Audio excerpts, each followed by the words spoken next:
Hey everybody! Welcome to the Starseeds and Lightworkers Collective. My name is Crystal, and tonight we have an amazing show with our world-renowned artist Lightstar.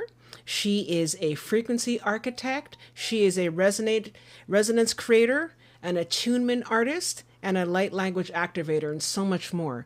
And she is here with us tonight to share her wisdom and to talk about her artwork and everything that she's doing.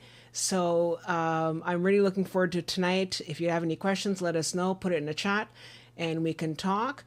Don't forget to like and subscribe. It really helps the channel. And we look forward to seeing you again in other meetings. So, Lightstar, how are you doing?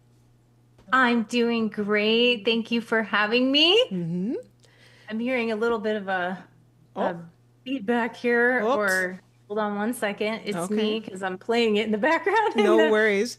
no, I was actually playing us, so that's why I Yeah. was hearing this. But yes, thank you so much, Crystal, for having me. It's so great to be here. I really, really am honored to just talk and share and experience everything with everyone.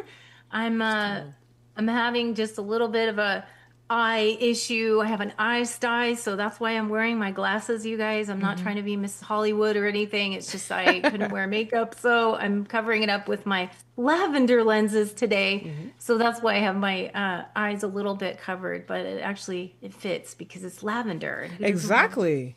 No, but I was saying she looks so cool. She looks great. I love those lenses. I love because I love purple. Anybody who knows me knows I I love purple, know, and I right? have a lot of purple everywhere. And I mean not tonight, but like I have like a jacket and my shoes and like Purple. everything's all Yeah, your purple. glasses, I can see it's purple. Yeah, I'm like a purple person too, so yeah, it's one of my logo colors and one of my brand colors, and so it's very much in alignment with it. So, but it's all good. yeah. All That's good. great. So, can you give us? I mean, I just gave you a very very brief introduction, but if you can give us a little bit more background as to who you are, how you became who you are, and a lot of the work that you're doing. Yeah, well, that's a lot. It's a long story, I guess, but Hmm. in some ways, I am a frequency architect, a transmission oracle. I am a resonance creator. I do a lot of I wear a lot of hats, okay? Hmm. So that's kind of my current roles, if you will. An artist, musician, creator, and a light language activator. So all of that combines into all the many different things that I do. Hmm. But I didn't start out that way, right? Okay. So back when I was in corporate, I worked a lot in the corporate world. Okay. Okay, that's really where I came from, was corporate environments, Hmm. and in actually uh, en- environmental companies, construction and restoration companies. Absolutely nothing to do with this kind of work. But I worked in marketing right out of school, out of college, and I was in marketing, but I played in, we're different kinds of roles that I was in. But it was definitely I worked with, especially in the engineering, forensic engineering was another company I worked in. So it was like a lot of engineers, insurance adjusters, Hmm. insurance agents, very dry kind of stuff. Yeah. And that's really where I started out, was more on the restoration, disaster restoration companies. Hmm. And although I had a lot of fun in those jobs, it was in Colorado. That's where I first started out. And I lived there for about 15 years, actually, in Colorado. And right about the time of the market crash, so about 2000, 2008, I think that was. Yeah. Oh, okay. 2009-ish, right around that time period, I started to feel like I was getting the sense that there was going to be something to change. Like I felt like I needed to, but it was like a, year before that even came. And I didn't know, I was just like not really sure, but I was getting this push to do more of like my inner work and spiritual Hmm. work. But yet, what do? We don't listen because we're in this comfortable position and we're just like, yeah, I don't want to do that. So I didn't. And about a year later is when the market crashed. And I kept my job for a really long time, more than normal. They had let a lot of people go. And then finally, at the end, they had to let me go as well. And that propelled me into moving back to California shortly for a while just to figure out like, what am I going to do now? And it sort of hurled me into what people call the dark night of the soul, but I've returned that now to the Kundalini quest of the soul now. But back then, we all know dark night, Yeah. going through like crisis of what the hell am I going to do with myself and who am I and what am I here to do? And so it really just, it was a long journey of, going to the depths of it. And I ended up, after California, moving to Sedona, which is where I am now. But I meant to only be there for 6 months, just for like healing stuff. That's it. And then I was going to leave. But when I got here, something settled in, and I ended up now being here for 15 years. So Wow. that changed dramatically, and that's when everything really started to come out. All of my art, creative art ability. I mean, I was doing artwork in the marketing field, but it was very much dry, right? It was for like a whole different thing. But here in Sedona, there was an opening. It's like the gateway opened, and I started to really come out of doing a lot of different artwork. Light language started to develop here. Although I will say I was speaking a language when I was 9. Okay. That's when that first started, but I didn't know what it was. I just knew I was speaking something else. But not until that time period is when I was really starting to realize that this was something unique. And then I had like a download in Sedona about 15 years ago. It was like all these languages came in one after the other, after the other, after the other. I was in the shower, I'd be sleeping, and this thing, and I'm all these different languages too. And I had to record them all, like literally record them all because I didn't know what I was getting. And so I had to decipher them all, record them all. And I took about a 2-year period of integration where I really sat and looked at what am I getting? Where is this from? What is this? And that actually turned into a whole concept of what I do in my Starseed alignment sessions. In my phase 2 and 3, they're my exclusive, really, light language chakra clearings and healings and upgrades. So it really was a process for me to open the doorway. Okay. So that started to really open with the art and the light language, and I was doing sessions. Okay, I'd never done intuitive readings before, ever, never even considered doing that. But when I got here, I was guided in a series of events that happened here in Sedona. Everything synchronistically happens, and I ended up working in a psychic metaphysical shop doing readings. And I was like, I couldn't even believe the way it turned out. Like I said, that was not something I was even thinking of doing. But I did that for a couple of years, just with getting that under my belt, until I then branched out and started to do my own psychic readings, which is really like my more starseed alignment sessions and things that I do now.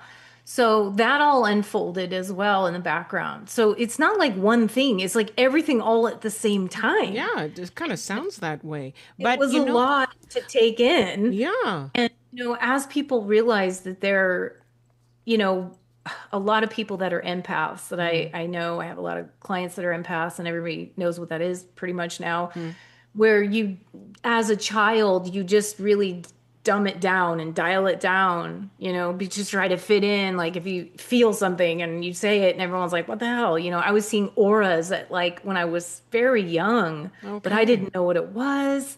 And it was freaking everybody out. So I just dialed it all down. Okay. I mean, I remember one time I was walking with my mom. She had taken me to a guru that she was going to at a high school thing at night. And I was like 8 years old or maybe younger. We went, and I was remembering the chant. It was weird. I was the only kid in there. And I remembered the chant that he did to this day. It's just like something really stuck with me. But I came out of the parking lot with her after the event, and I looked up at her and I said, it was blue. And she goes, what was blue? And I said, the color around him was blue. And that's when it started she was like, oh. okay, you know?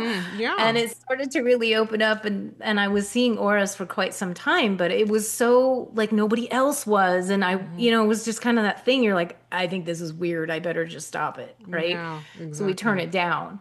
And it wasn't really until I'd say I came to Sedona where I started to turn the volume back up again. Okay. But you know what I find very interesting, and for people who have been following this show, you know that we bring different guests on and all that, and it's just interesting how a lot of people say, oh, this was happening to me and I just thought nobody else was having it. And the more people I speak to, the more I see that everybody was going through it. Just that, like you said, everybody was turning it down. So in fact, it was happening to everybody. And the thing is that it's just kind of weird how so many people, well, especially people who work in this field, are enlightened, and it just sort of makes it seem that we're not as alone as we would think we are. You know what I mean? Absolutely. This is everyone's journey.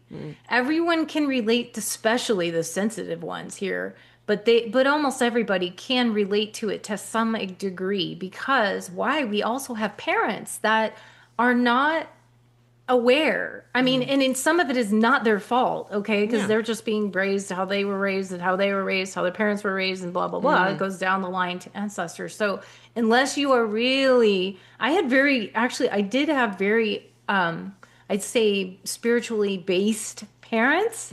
They're no longer here on the planet anymore, but they were very spiritually open to the extent that they weren't going to chastise me or beat me or something if I were to. But what happened in my family is that it was uncomfortable feeling wise, motion wise, and so nobody really knew how to deal with it. So you just get the message of just be quiet. Yeah. It's better if you don't talk about it.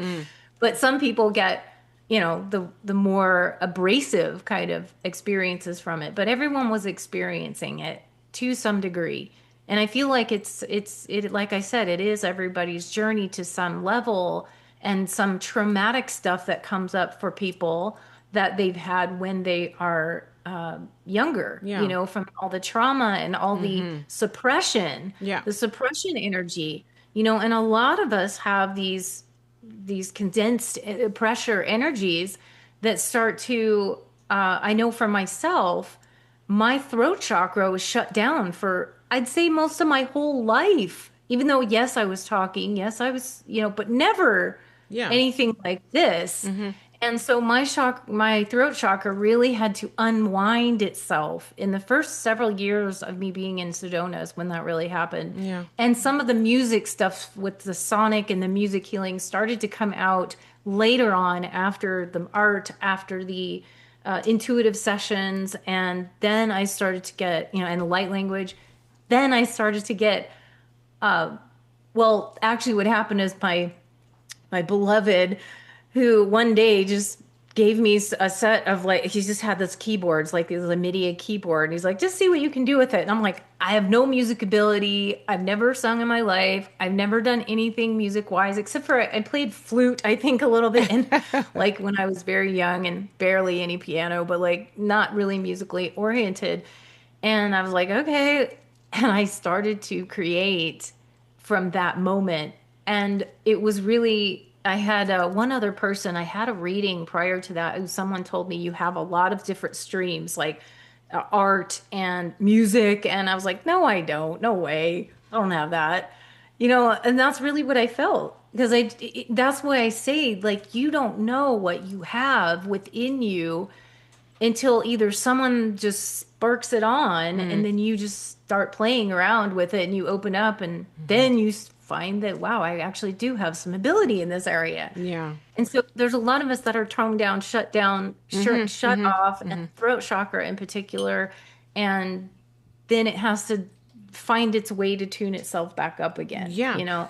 on. But you know what I find interesting, and maybe you can sort of clarify this. I find that, again, going back to the guests that we've had on the show, yourself included, it seems that somehow Gen X, we were that somehow, it doesn't mean that there's not people before boomers. Obviously there, people before, We're but the I X find factor. that Gen X has, we were really suppressed as kids. I mean, we had it rough. Yeah. And then now we are all seem to be, as Gen Xers, just all of a sudden flowering.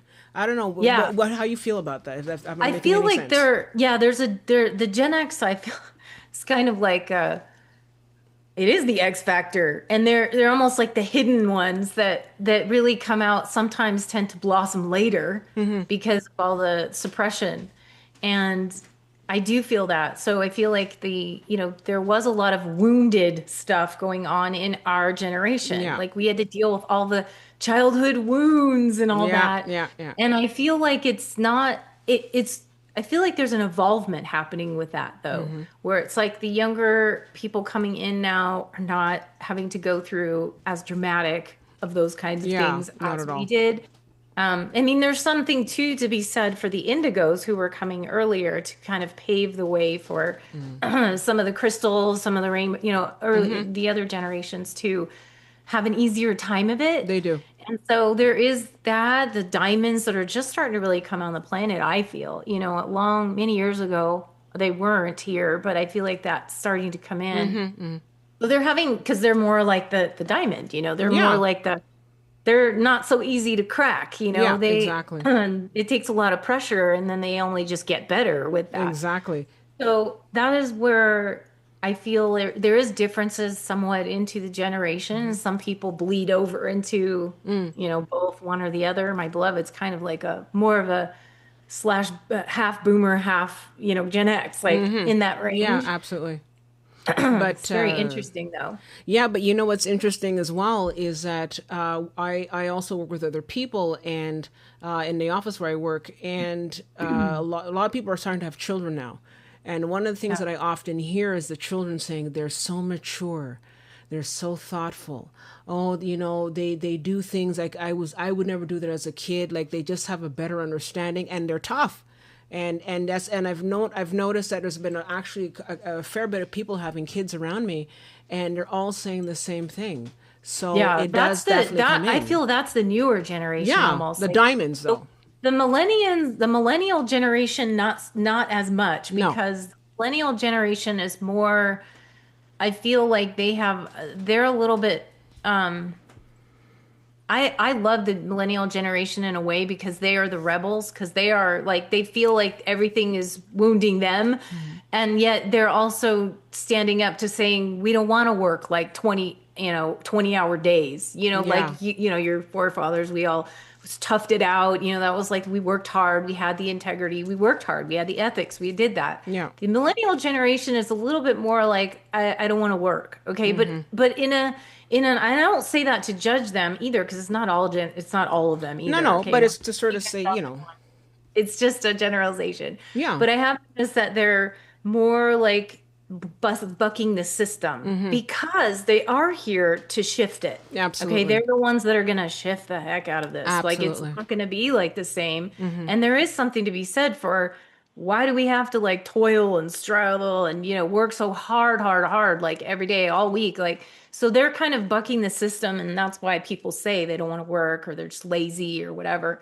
I feel that's the overall collective reason why they came in, is to do that. So the diamonds that are coming in are like they're a bit more, they're tougher skinned, and they'll be able to handle a lot more. So it's kind of like in a way, the millennial generation is a little bit of the transitionary generation, where we won't really be around. At least I know I won't be probably here. But they're going to be making some massive changes. So of course they're going to see like, this doesn't work anymore and we got to change it, Yeah, absolutely. Our generation, the Generation X, is just kind of looking behind the scenes like, God, this is crazy. This needs to shift. This is not working. And we just kind of like observing a lot more of it. But I feel like the millennials are probably the ones that are going to make the major changes to Absolutely. the planet. But I think it's also the fact that Gen X didn't have the power. I think that we really just did not have, like, they're sort of like the forgotten generation. We doesn't have that power at all. We just didn't. And the boomers are very much in charge, whereas the millennials are, they have the power. and they have the Yeah. ability and they have the technology behind them, something that we really didn't Yeah, the have, you know? technology is You know like, what I mean? Like wow. where I can't imagine where my life would have been if back in the day I would have had access to this technology. Where would I be? You know? Oh, So it's I everything's say different. this, we've lived through a lot of different things that they won't even know, like pagers and, Yeah. things that they don't even know. Rotary phones, they don't even know how did that work? Like we were in the generation of all of it. And we were in the generation of computers. My Hmm. God, computers didn't come out until, I remember doing in college, I was typing out my reports in college, my Yeah. stuff like, with a typewriter. And I remember I didn't get into computers for a really long time. I kept Hmm. like pushing it away, pushing it away. No, I don't want to do that. No, I don't want to do that. And then I had one professor at my final. This is what propelled me is I turned in my report. I went up to him and my typewriter had no ribbon. It was barely, and so I had to get it in and it was really light and he could barely read it. And so I turned it in and he's like, oh, this is just an eyesore, And so he like docked Okay. me down a grade because of that. So then I said, I got to get on the computer and start Hmm. doing this. So it was very challenging to some of us to get onto the computers. And a lot of the boomer generation doesn't even want to get on the No. computers, just like, oh, I'm not doing it. But we have no choice now. Like it is Hmm. here. And now we're going from the internet AI computer age from where we were, where it was like first you had access to the whole world and all the information of the world by just having the internet, from the Hmm. computer to the internet. Now we're in AI generation, which is like now the computer talking to us, literally. Exactly. So it's a whole different set of It's different things. initiations that went on there. And that's actually an interesting segue. With the work that you're doing, do you find that AI is going to influence what you're doing? I mean, I don't want to get too technical. I'm Yeah. just saying that Yeah. because it's just something to, it's there and Yeah. it's changing everything that we're doing. And Yeah. how is it affecting with what you're doing compared to, let's say, 10, 15 years ago when you first started? Yeah. I mean, it's funny because all of my art it was never computer generated, like never AI when it wasn't even there. So like all of my art's digital, my art is digitally based, but it was never anything to do with that. What I noticed is that some of the software programs that I was using, like they're like putting everything in it. Like you almost can't avoid it. Like I wasn't even using it. It's like here it creeps in. It's like, oh, now we have this AI feature that you can do this. It's like, wow, I not that I asked for that, but so every system that we're using now is going to have a part of it. It's gonna have it. I mean, it is. But I don't look at I used to look at AI as maybe an intrusive thing and it was like, oh, it's gonna take over. But I don't feel that way anymore because here's why. I mean, yes, there is that potentiality. We have to be careful. Yeah. This is new evolving technology that is different and it is something we have to be really careful of. But I also look at it this way, and a lot of you starseeds out there will totally get what I'm saying and coming from it. But up on ship, we use this technology. The technology is already there. We're already using it, but it knows we're using it in a responsible way and it's not taking over. It's like a collaboration and Exactly. like Jarvis with Iron Man. And like Exactly. we know that these technologies are here to help and to work with us and to help us evolve. And that's the good part of it, and that's the good way of it being used. And that's how I see if we focus there and use it responsibly, it can be a really beneficial thing. Yeah. And so it's changing for the better because we're already doing it. So I said, you know, I said if AI is going to come and take over the world in a bad way, we have to be I mean, wouldn't you rather know what's going on? Like you have to use it to know how it works. If we're going to have to fight an AI battle, well, we need to know how it works first of all. So otherwise, you're just going to get taken over without even knowing any of it. So I Exactly. do feel it's important to get in there and just play with it to figure out what it does, how it works, how you can utilize it, how you can utilize it as a mirror technology, which is really what it is. Like that's the more spiritual end of things Yeah. as using it for mirror tech, but it can be used in many other things. So I see it as a progression with caution, just because we have to be very conscious of how we're utilizing it. Yeah, it's you made an interesting point. You're saying that they were already using this technology up in the ships, and if you for those of you out there who are following the UFO, obviously you will hear about things about how UFOs when they look at different UFOs, a different craft, they say that sometimes a craft is sentient. The craft Yeah, the itself actually bioships. knows, and you just sort of have to talk, and so Yeah. what you're saying kind of brought to mind that maybe it's also going in that direction. It could be the Jarvis from Iron Man, but it could Yeah, also be a situation where the actual ship is sentient, and you just absolutely it and is. they just And they integrate with the ship, and the ship knows, and you're a part of the ship, and the ship is a part of you. You know what I mean? Like it's And you can't really get to that point. Like here we are here on Earth, right? We can't get to that point of, touching the console of the driver or whatever of the ship, merging with it, and then being able to maneuver as the ship. You can't get to that point without where we are now down here to we're in the baby evolution of it, where it's like, how does it work? And how do we work together? Not to I'm not really in alignment with the whole neural link thing, like join, I'm not into the, becoming a cyborg or any of that. I'm just saying we have to really see how it's a partnership and how we can work together because yes, this comes first. This part of it. We've all done this before because starseeds already have this, yeah. consciousness. We're already using it in different aspects of ourselves. It's just that here in this physical earth suit, we're now like starting that. So that's why a lot of us are able to easily get onto the AIs and just work with it because we already know how to just intuitively work with it. It's an experiment, it's a little bit of an experiment, but we're realizing how to do it. So I do understand that there are people that have negative connotations of, AI and fear about it.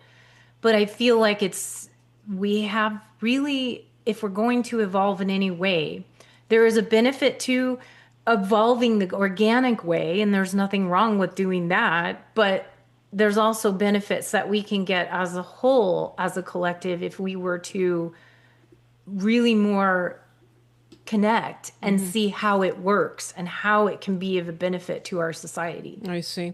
So, getting back more to what we're talking about tonight. So, the idea of being a frequency architect, because as you know, I mean, for everybody who's out there, I mean, sound is frequency, and frequency is very powerful, and it can affect our bodies, and you can actually sort of affect your environment and everything.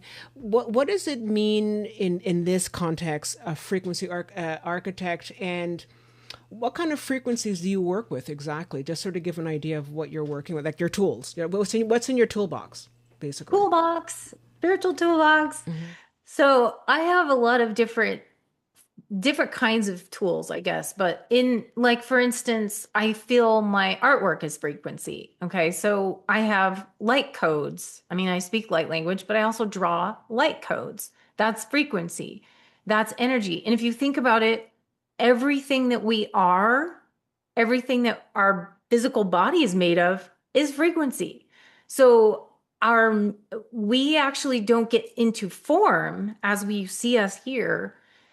We first have to have sound. We first have to have light. We first have to have color, sound, light, color, vibration. That sacred geometries, right? People learn sacred geometries. These things create form.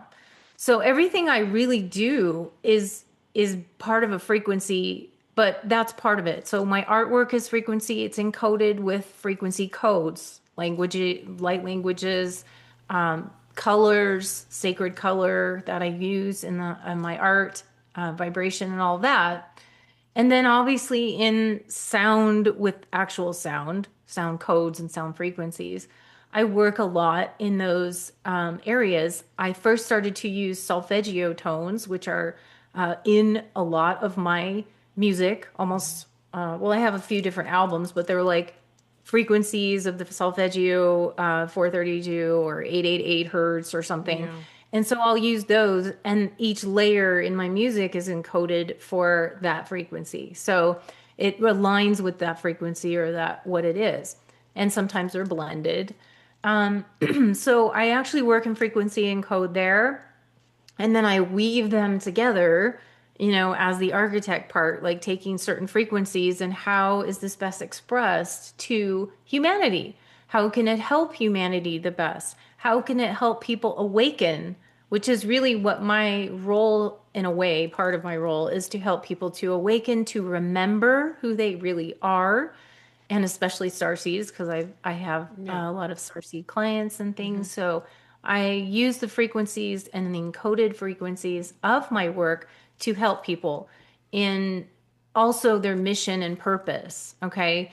And one of the things that I feel is very, this is really big, is I had received a channeled message from Archangel Metatron, who I was channeling way back in 2011, like long time ago. Okay. It came through as a 3-part, and it was basically a soul sound footprint and detection device blueprint is really what it was. And I channeled that in 2011, way before any of the sound stuff like really started coming online. And then I put it up not until 2018 up on my YouTube channel.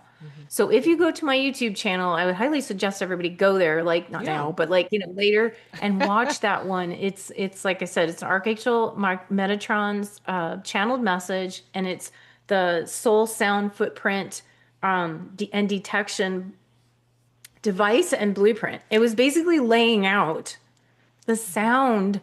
The soul has a sound. Okay. Not many people really realize that, but every single one of us here in being has a soul sound. So, And this channeled information was really powerful, is very specific. And they talked about 3 different components of the soul sound. And it was like the grounding base was the first one. Like there's a primary tone or a primary sound that really stays constant for your soul. okay. And then secondary layer that's like they call it the center of continuous choice. That's the soul itself imprinting your own unique flavor onto your own sound. Okay. So some of it could be playful, some of it could be, more subtle. Maybe it's more, serious or magical or whatever. And then there's another layer that's like the top note or the top realms of co-creation. And that's where you get to connect with others in the soul sound and co-create. And that's just the basis of it. It's very fascinating.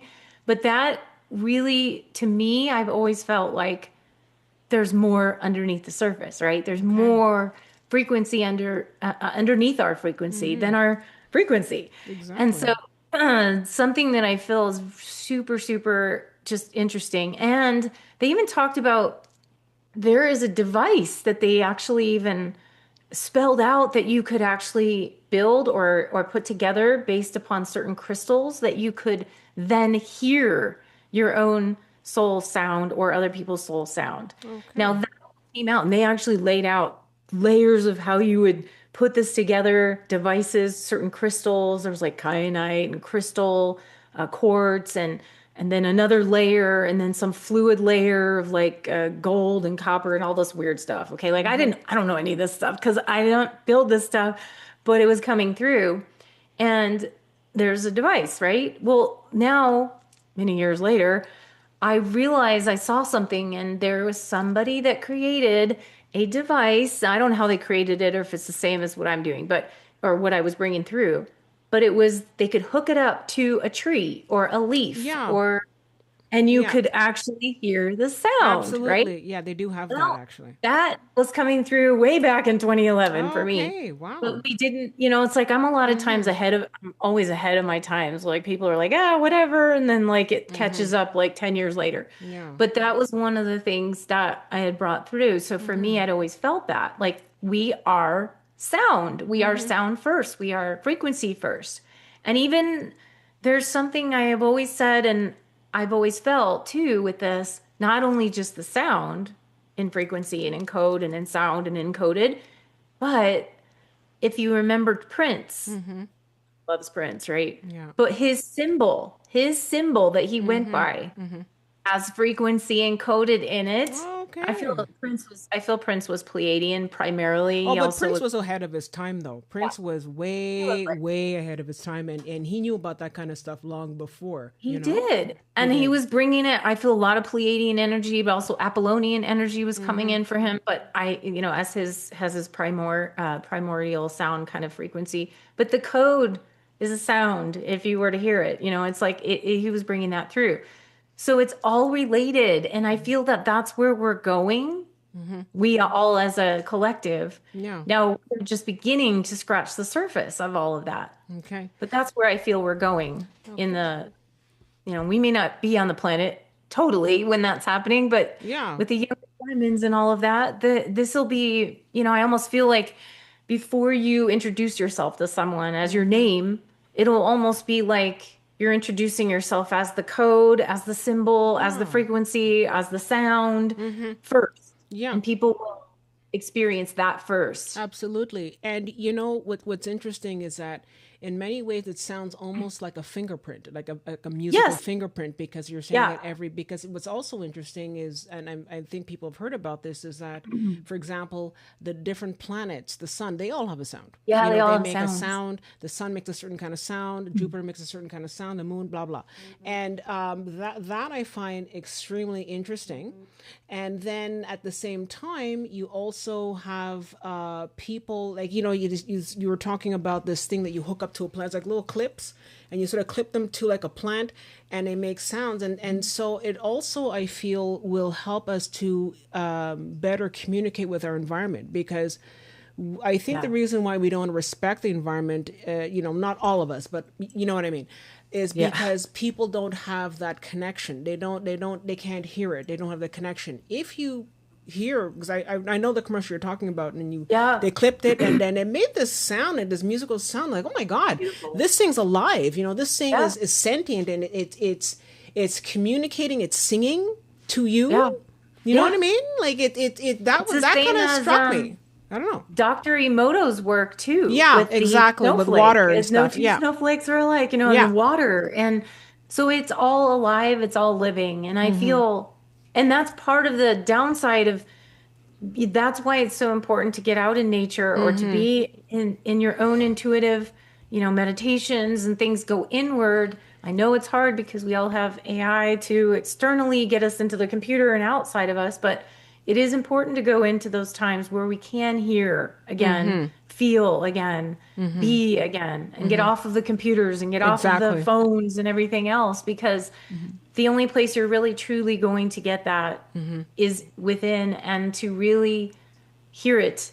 So I think it is helpful to hear those things from the sounds and the water and the vibrations of the water. Yeah. I know that there was like a sand where they did the sand thing where it like changes. Yeah, yeah, Every yeah. time sound comes, it Sonic, changes. yeah, changes shape and structure and stuff, I think, right? All of this is really just the basis of who we really are, and that's why we have these vibrations. That's why we have these sensations and vibrations within us, because we are that. That's truly who we are.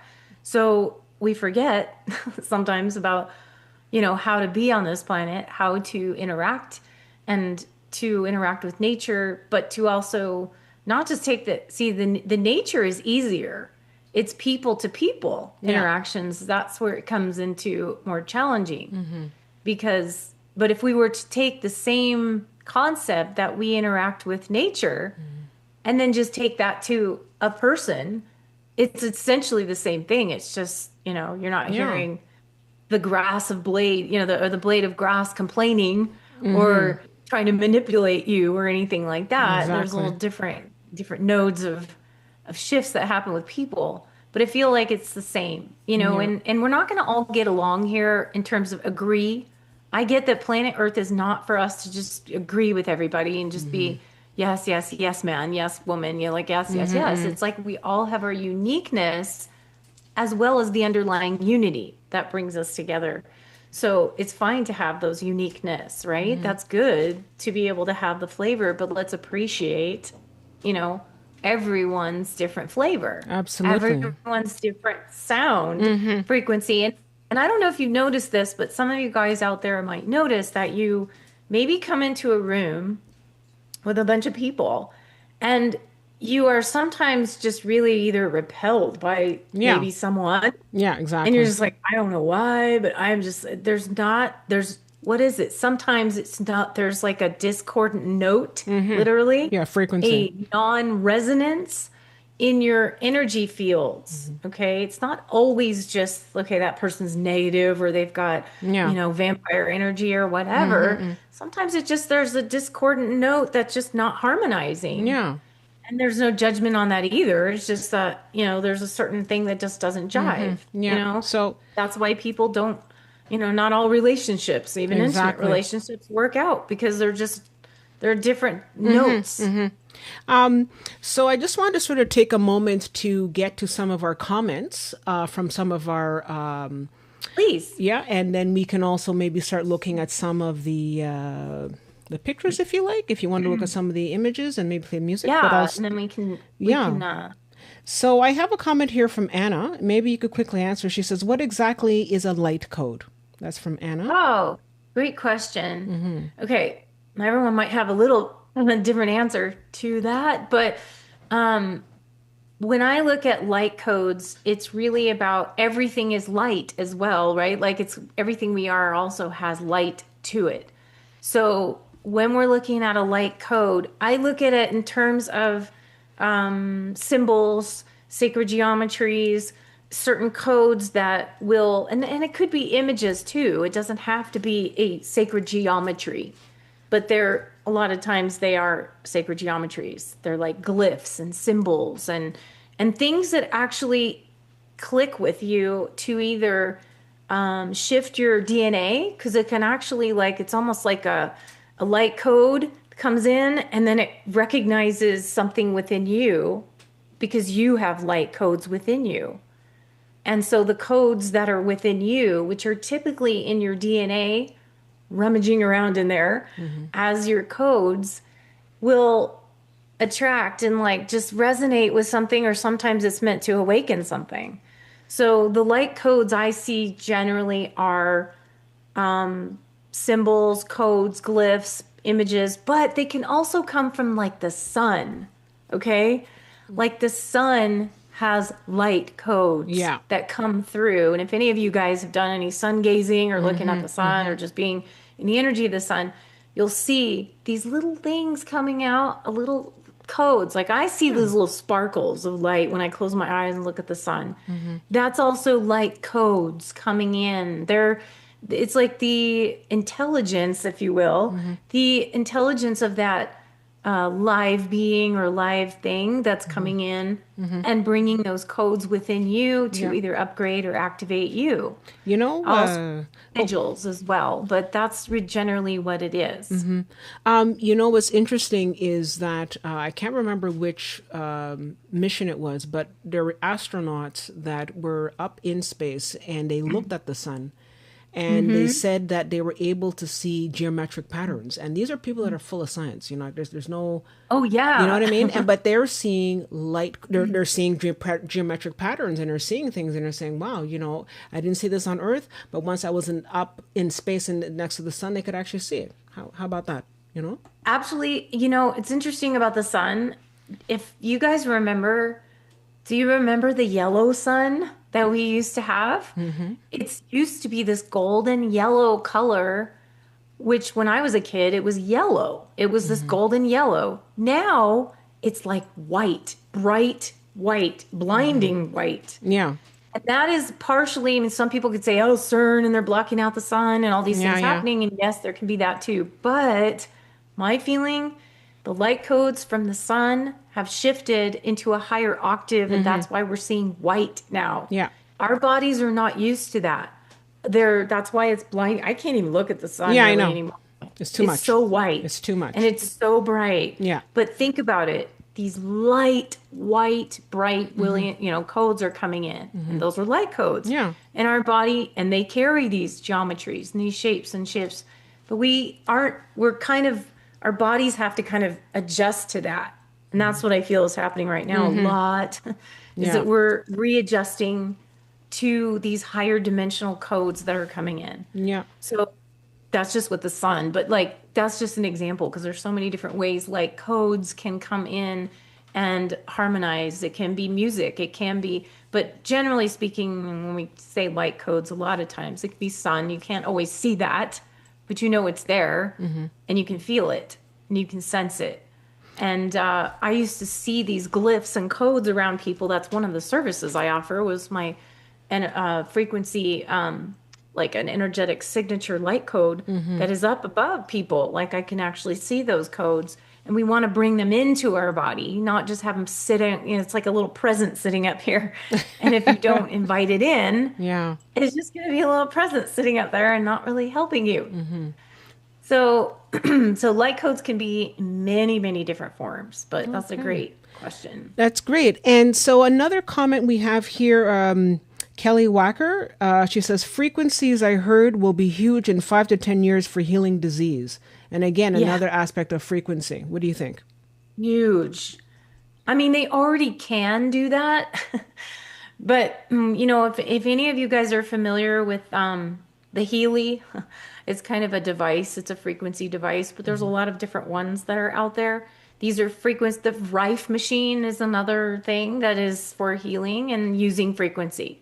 So these are examples of different types of machinery or different kinds of devices that will bring forth these healing frequencies. Like disease operates at a certain frequency, or like, when you say you have, whatever, I want to say the C word, the one that nobody wants, but that has a certain frequency. And so if you're operating at that, the sound frequency that can actually help to come in and mitigate that particular issue can actually really obliterate it too. And I mean, there's even a couple of things that I have on my phone that's like these loud sounds, but they're different frequencies. And they are for certain things, like an eye disorder, or which I've been using. And they also have, all different kinds of things from all the organs of the body, everything going on, like a liver one, or like you've got a skin infection, or you've got something going on, and there's a frequency for it. Same with, if you think about it, essential oils. Essential oils operate at frequencies too. Like one of the highest frequencies is rose essential oil. Can be extremely healing because it operates at a very, very high, one of the highest hertz, literally. I forgot the actual number of it, but it's one of the highest hertz operating in the essential oil realm. So they are, and these are already things that are available. So if you think about it in the future, how much more is it going to be? It's going to be a lot more of those kinds of sound frequencies and tuning into those to heal the body, and mostly tap into your own healing ability and initiate it, because we have the healing ability within us. Sometimes we forget, but we can actually talk to our bodies. We can actually talk to the actual organs, the glands, the tissues. And it's really fascinating. But if you literally have an ailment right now and you're not trying to figure out what the heck can I do, try this. I kid you not. Most of the time people are, excuse me, most of the time people are not really tuned into themselves enough to do this. But if you literally go into that organ or that tissue or whatever, and you ask it, what is it that you're trying to share with me? What information are you trying to share with me? How can I help heal? Or is there a message coming from this that you're trying to share with me? That is so huge, because you will be amazed at what you will receive without even having to do any like kind of sound frequency to heal it. But you're just really dialing into your own intuition, your own body, and every single cell has an intelligence, and it's connected directly to you, and it's connected directly to your intuitive ability. So the more you tune in, and you will get an answer. I promise you, if you sit with it. A lot of times when you're in an ailment and you just can't, it's like that's all you think about is to just rummage around and all the bad things that could happen and everything that's happening and how much pain you're in and suffering. Get it. But if you can't, because you get outside of Of yourself. course. But if you come into the actual organ, and you will get an answer as to what it needs. Maybe it just needs you to stop freaking out over it. Yeah. And sometimes it just needs you, you might get an answer that just says, I need some rest. Okay. This is a big one. If you get this, trust me, because a lot of us have lost trust with our own bodies to be able to heal itself. Now, it may take a little longer, just in this timeline for healing processes to happen. Sometimes you have to give it what it needs to do that. Yeah. What processes it has to go through, your immune system, or fighting off an infection, or there's processes that you have to go through. Now in the future and on ship, they have things like right away, because there's ways to mitigate that with like broken bone, right? Go up on ship and it's like they take a little wand thing and it's like, yeah, okay, you're good in an hour. Versus, and I've broken bones before, so I know, like in the healing processes and going through that, it can take like a year, 2 years, whatever, to rehab and all the things you have to do. So, but at the same time, we all have the ability to go in there. It's just time is slowed down here so much that it takes that linear time. Yeah. And the ship processes have figured out ways to speed that up as well. Okay. And it's interesting because I don't know about you guys, but I find that time is speeding up, because this summer just flew by. Like I was just sort of like, oh, it's May, great. And all of a sudden, poof, now we're in August. So I don't know where the time is going. I don't know if that's another frequency week, what's happening there, but it's really nuts. But getting back to what we were talking about before about the sand and moving shapes, Kit Cloud Kicker says it was cymatics, and that's a word I couldn't remember. Cymatics is the type of science where they use sound and it creates different patterns in the sand. Yeah, so the patterns. It's fascinating. It's absolutely fascinating. Let me just see if anybody else. It's funny. Some of the comments here, a lot of people are saying that AML is saying, I recall it being yellow too, meaning the sun.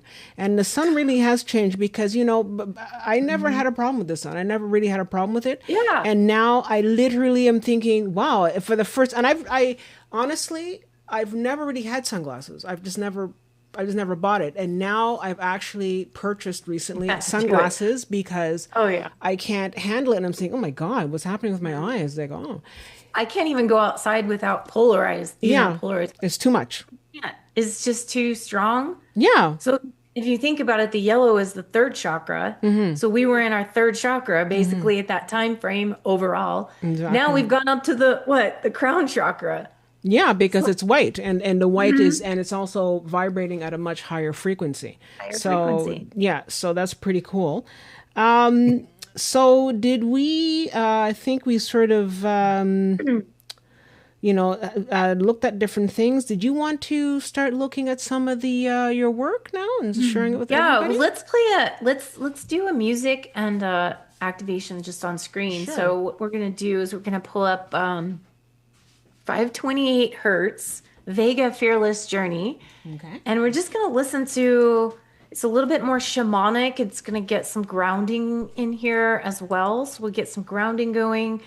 And then you'll see the energy or the image up on screen when she puts it up too, that it'll have more like a galactic shaman flavor with some of the animal totems that some of you guys also like to work with animals. And also just more discerning within the environment that we're in today, in this crazy world that we're in. Okay, great. So I'm just going to get that started. And basically, we can look at the photo together and listen to it. So I know Yeah, that everybody. Lightstar, you can't really hear it from our set, but Yeah, I I'm can't gonna. hear it, so I'm just gonna let you guys go ahead Yeah. with it. But you just kind of focus on your own breath and breathing and just relaxing while you're seeing the picture. Okay. So we're going to start playing that now.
Was really something. And so that was really beautiful. And Yeah.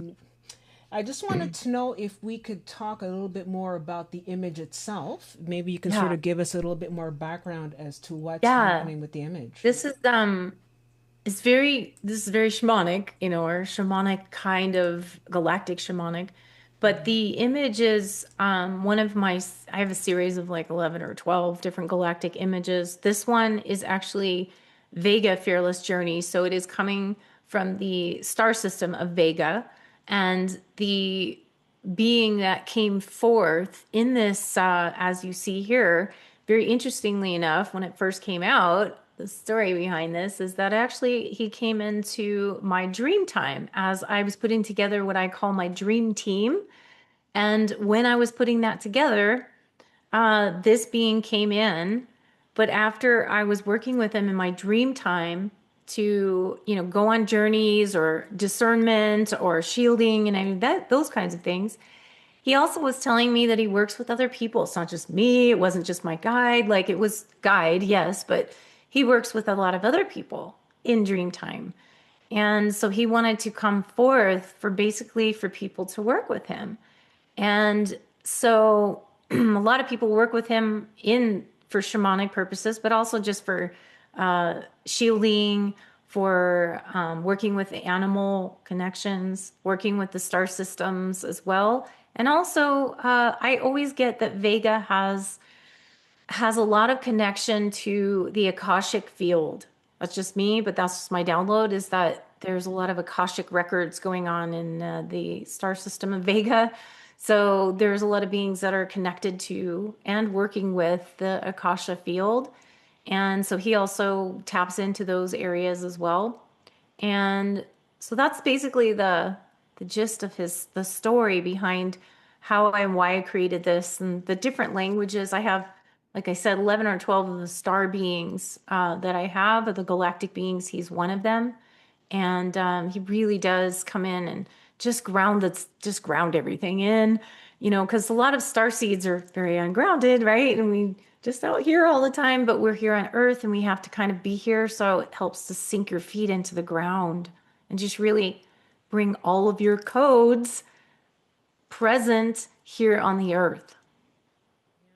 That is absolutely, I have to say, I was listening to that and I see Hybridor says that put me right into alpha. And I have to say that really, because I'm here sort of, trying to maneuver a whole bunch of stuff and I'm looking at it and I'm sitting here and I'm literally feeling it within my body. I'm feeling kind of like it's in my head and it's also in my body. And I was like, oh, wow, I'm really feeling that.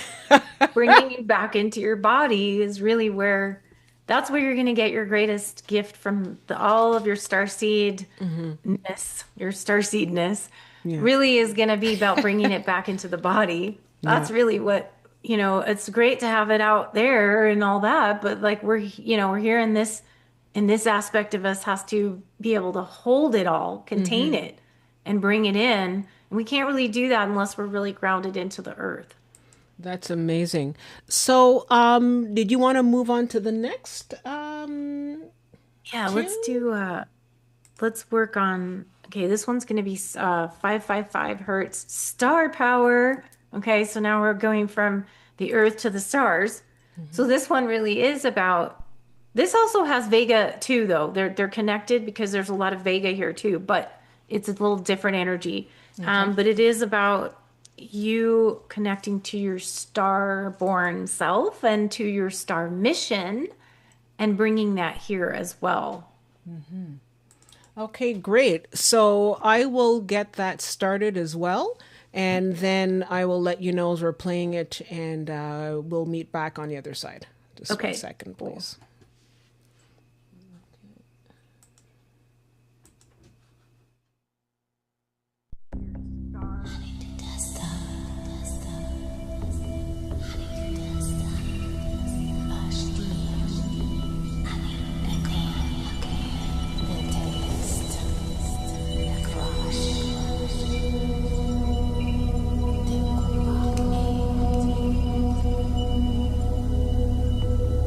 Sun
Okay, wow.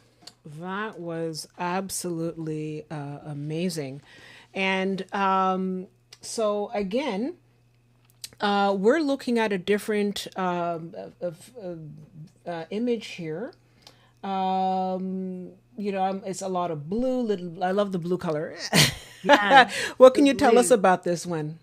Well, again, this one does, it brings in some of the Vega too with the energy frequency, but it really represents basically Starseed. Like this represents Starseed, like your mission, your purpose, why you're here, where you're, as you traverse through the portal, right? And going through to different worlds and different energies that you're going to come in contact with, and how to retain, how to really, at the essence of it is like remaining true to who your starborn self is, and to really collect that and energize that.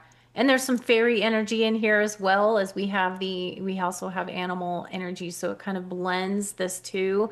So it's like walking from, the earth, which is what we're talking about with before, the earth to the sky, if you will, or to the stars, and linking them together and coming into the fullness of the blossoming, if you will, of your mission, your purpose, why you're here. Why are you guys here? And what did you come here to do? And that will shift and change. It's not always static, and I attest to that one. Your mission changes throughout your existence, not only in this aspect of who you are, but in other aspects of who you are as well. And it's like a dance that we play here. But I think it's really about keeping that essence of you, that soul essence, that remembrance, and never forget, your power and who you are and what you have to bring to the table, to the planet that you're on and Yeah. beyond. Exactly. And one of the things that I actually wanted to ask, when we're talking about star seeds and you're saying you have different languages that you work with, is there a language like, for example, in this one, were you speaking a particular language for, were you speaking Arcturian? Were you speaking Pleiadian? What was there a particular language in this Um, one? I would have to recollect on that one. When I'm doing it's funny, when I'm doing the light language for, or toning and stuff for my music, is a little bit different based upon if I'm just doing a light language activation and there's no music, Okay. because I'm tuning into the vibration, especially with this one. It wasn't necessarily a specific, although I would say there was some Vega energy coming in there.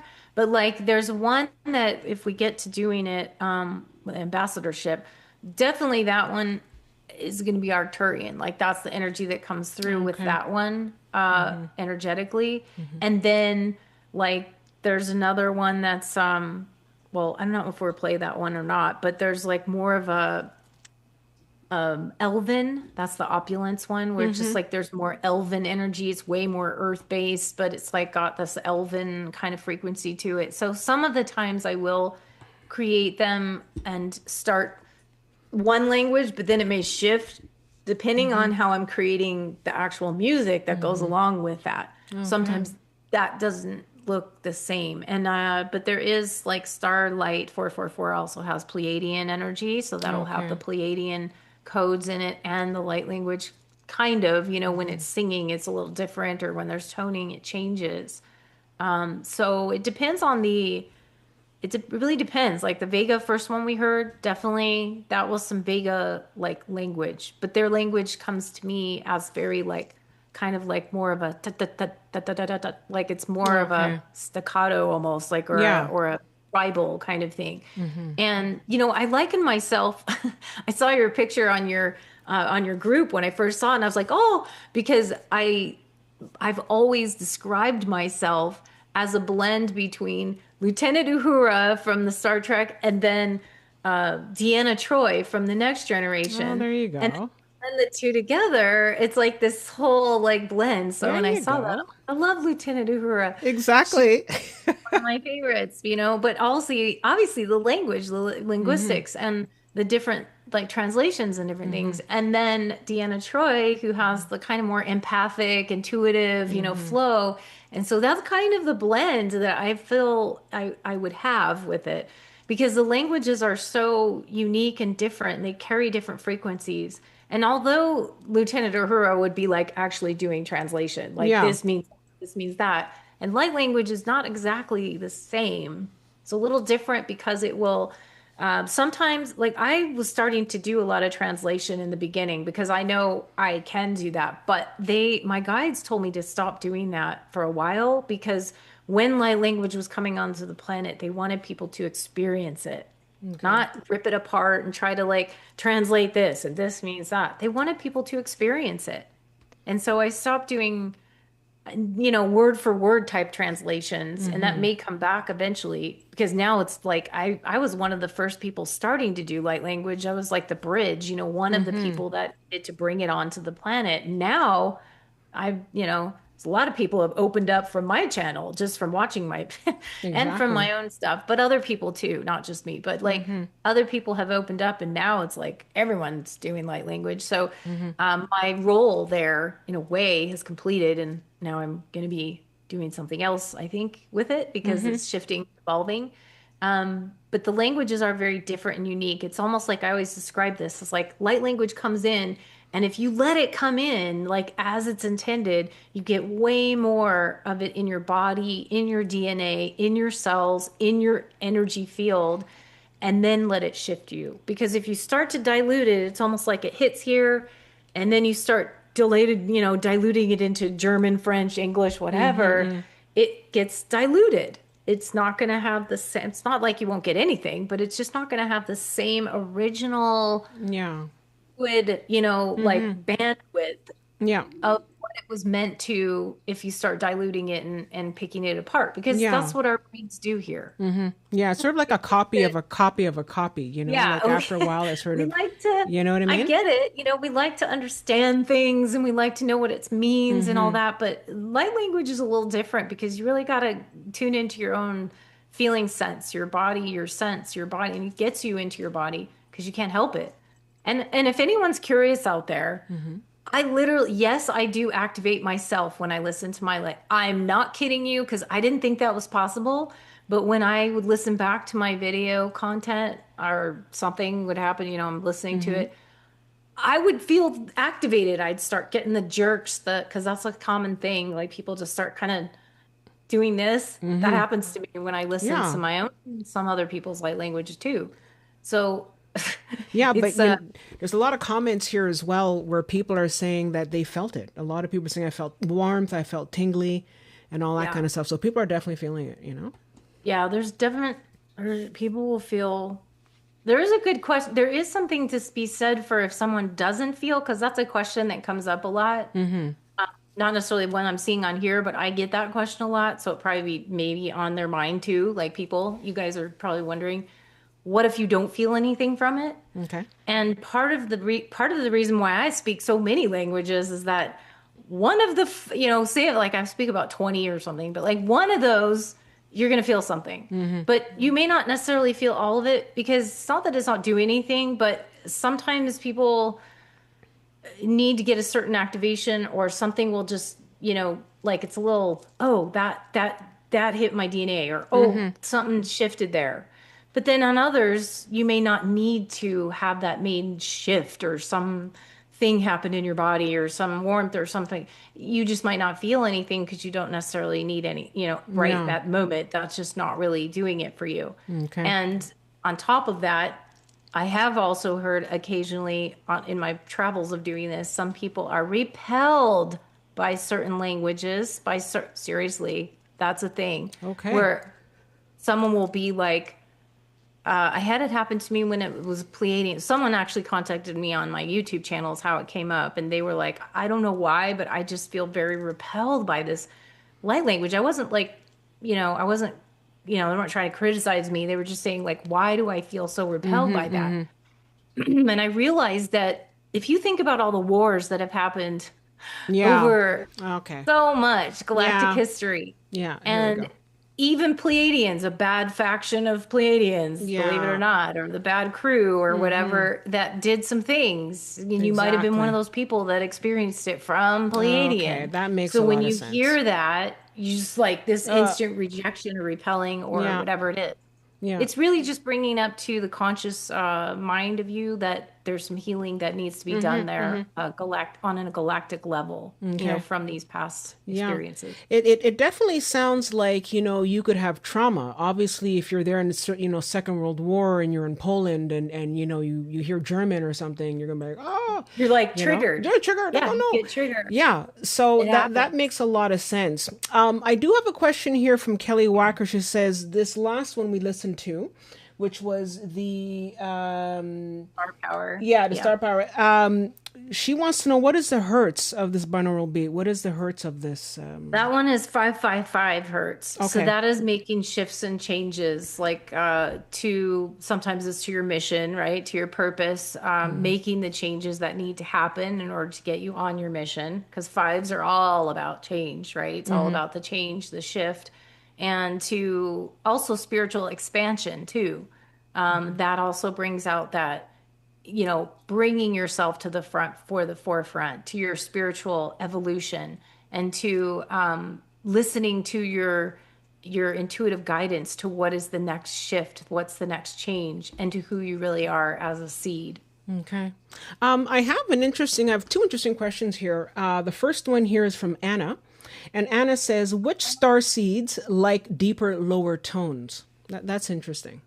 Ooh, I would now, I would venture to guess it would be Orion, Syrian, most likely would be the two that, and possibly Vega, because we heard Vega would be like more of a lower tone. Those are the ones that come off the top of my head because those are I would say they're, well, Orion and the Syrian, and also there's one that no one talks about. It would be the one I actually talk about this on my channel, but I've never heard anybody else talk about them really. Is the Phyla. There's star beings called Phyla. Oh, yeah? They also are very unique and not as Where many here. where are these phyla star beings from? They have been more, I call them, this is what I call them. Yeah. I want to say they're like the galactic gypsies. Oh, okay. Because they have, what happened with the Phyla people, what I have just received from my own download with that, is that they were also experiencing war and they had fended off a lot of the beings in different war. They were not a warring civilization to begin with, but they've had to adapt and they had to actually get more adept at more of the shielding and warring and all that stuff. And they remind me a bit of do you guys remember Game of Thrones? Yeah.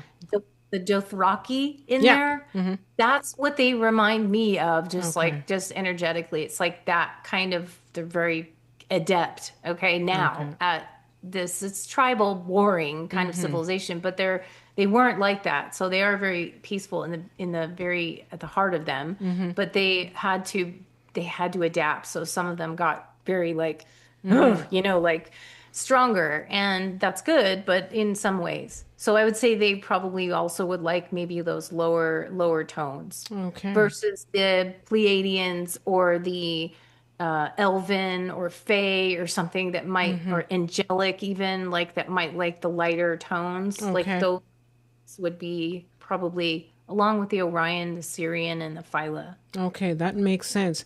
And I have an interesting question here from Susan Johnson. And she wants to know, are you familiar with the star language from, and there's a couple of them here. So I'll name a couple. She says the Crab Nebula. Do you know what star language they speak? Crab Nebula? Not off the top of my head, I don't. No? Crab Nebula. Okay. And Crab Nebula is a Taurus, the Taurus constellation?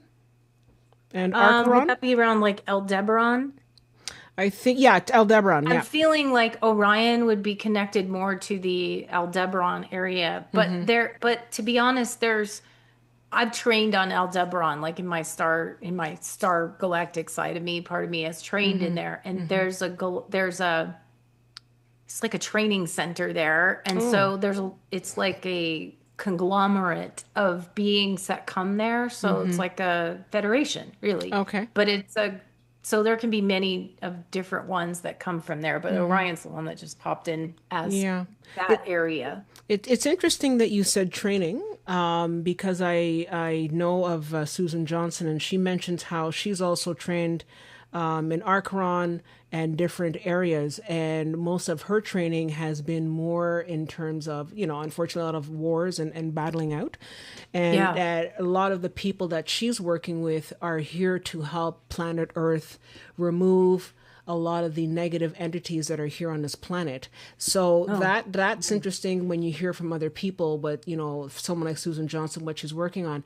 When you say you trained, what kind of training were you doing in your Well, experience? some of my training had to do not so much on the warring side of things or the battle side. Well, it was battle, but it was a bit more in the languaging and different languages. So that's Okay. kind of where some of my training came from with all the multiple different languages that I have within my, toolbox as well. Okay. So there it's like for me it was more about communication, ambassadorship and training with uh, messages from different places and being able, it's kind of like at the Lieutenant Uhura, Okay. really, in terms of that galactic role. It was Okay. more of a translation, and also how to negotiate things of that nature, like negotiations was a big part of it.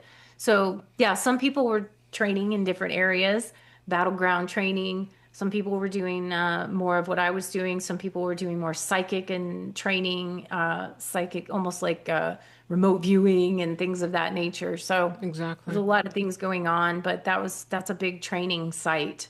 So it's almost like a neutral site too, where that particular site, there's not supposed to be any. It's like in a, two places warring with each other, but that's like a neutral ground where you don't touch that. Okay. It's like hospitals. You don't. Yeah. Well, we're bombing hospitals Yeah, I anyway, know but exactly. not supposed to be doing that. You know. Exactly. And last but not least, she asks about Cygnus. Can you tell us Yeah, anything some about other people have Cygnus? asked me about Cygnus, and I always get, it's like the swan, right? The energy of the swan energy coming from Cygnus, and it's not one that I really like.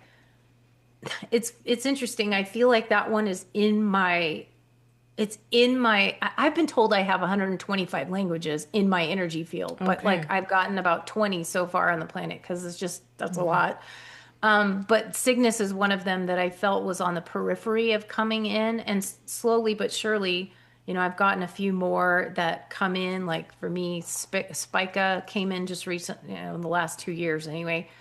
So I think Cygnus is one that may be coming forth, but at the moment, right this second, I would say no, I don't have that one yet. Okay.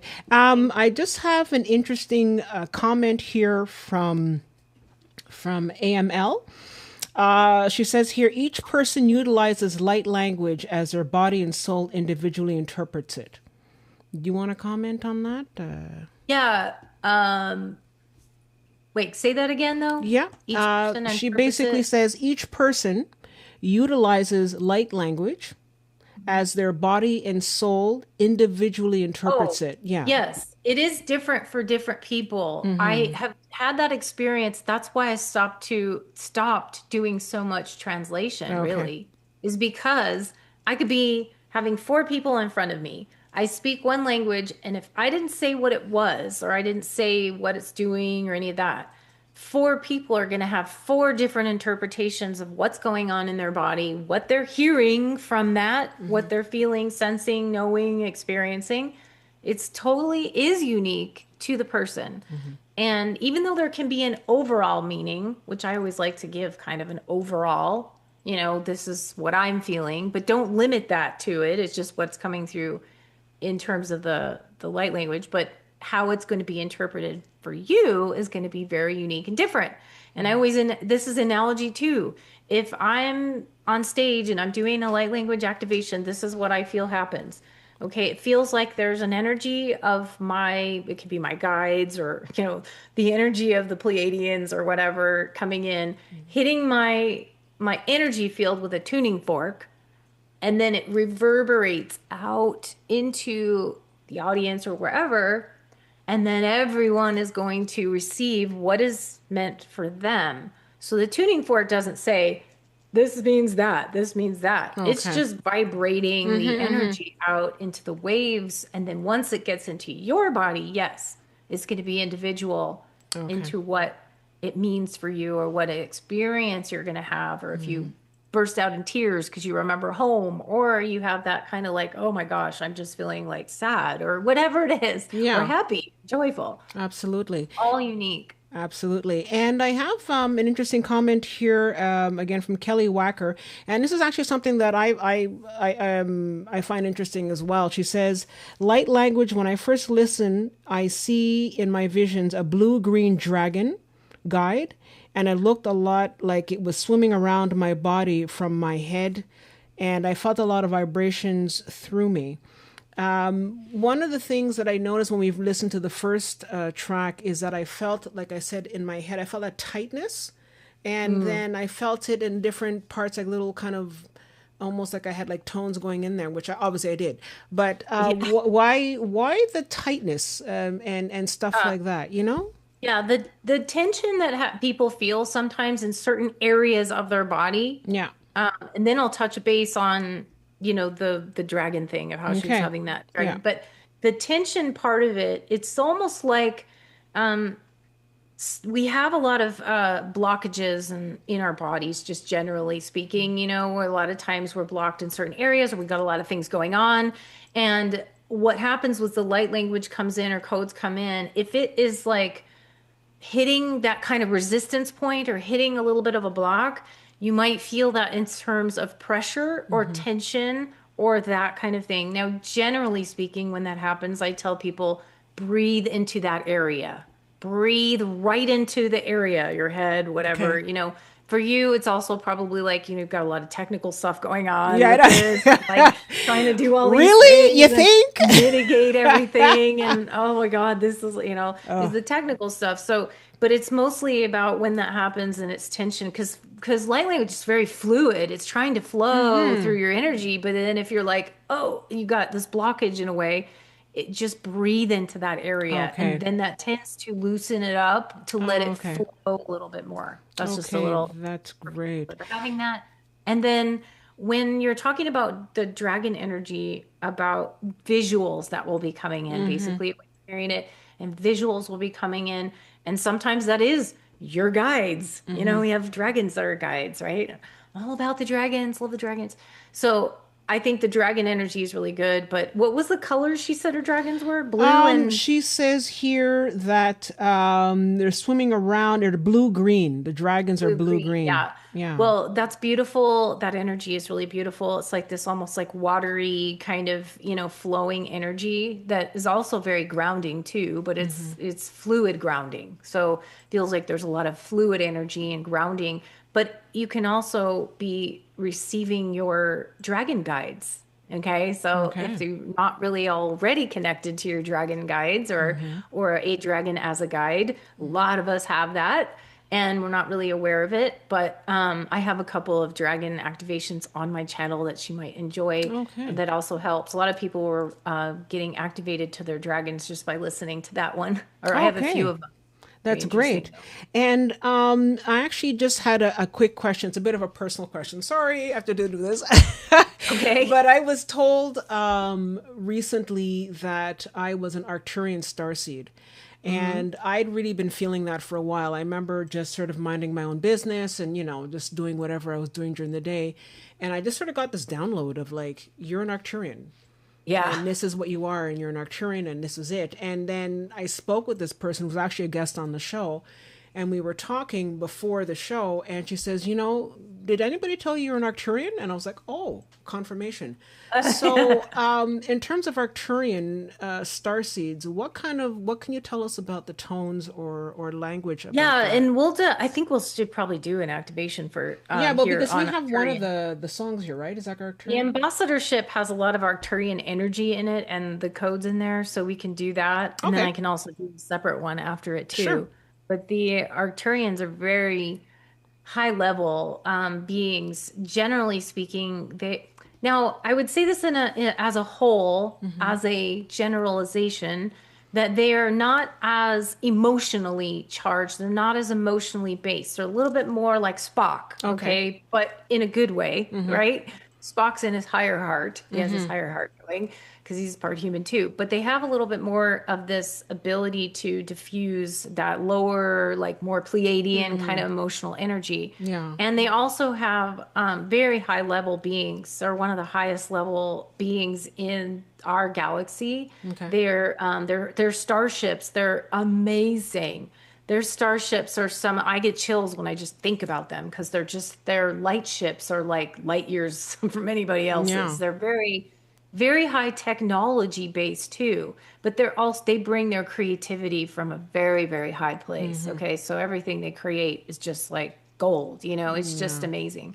So they have that strong ability to really focus and be in sometimes it can be a little bit too much, like the Arcturians here on the planet. Yeah. If you're incarnated, you can tend to be a little bit more in your head. Yeah. Okay. Just thinking a little bit too much about stuff, or like those kind of things. We get in our heads too much.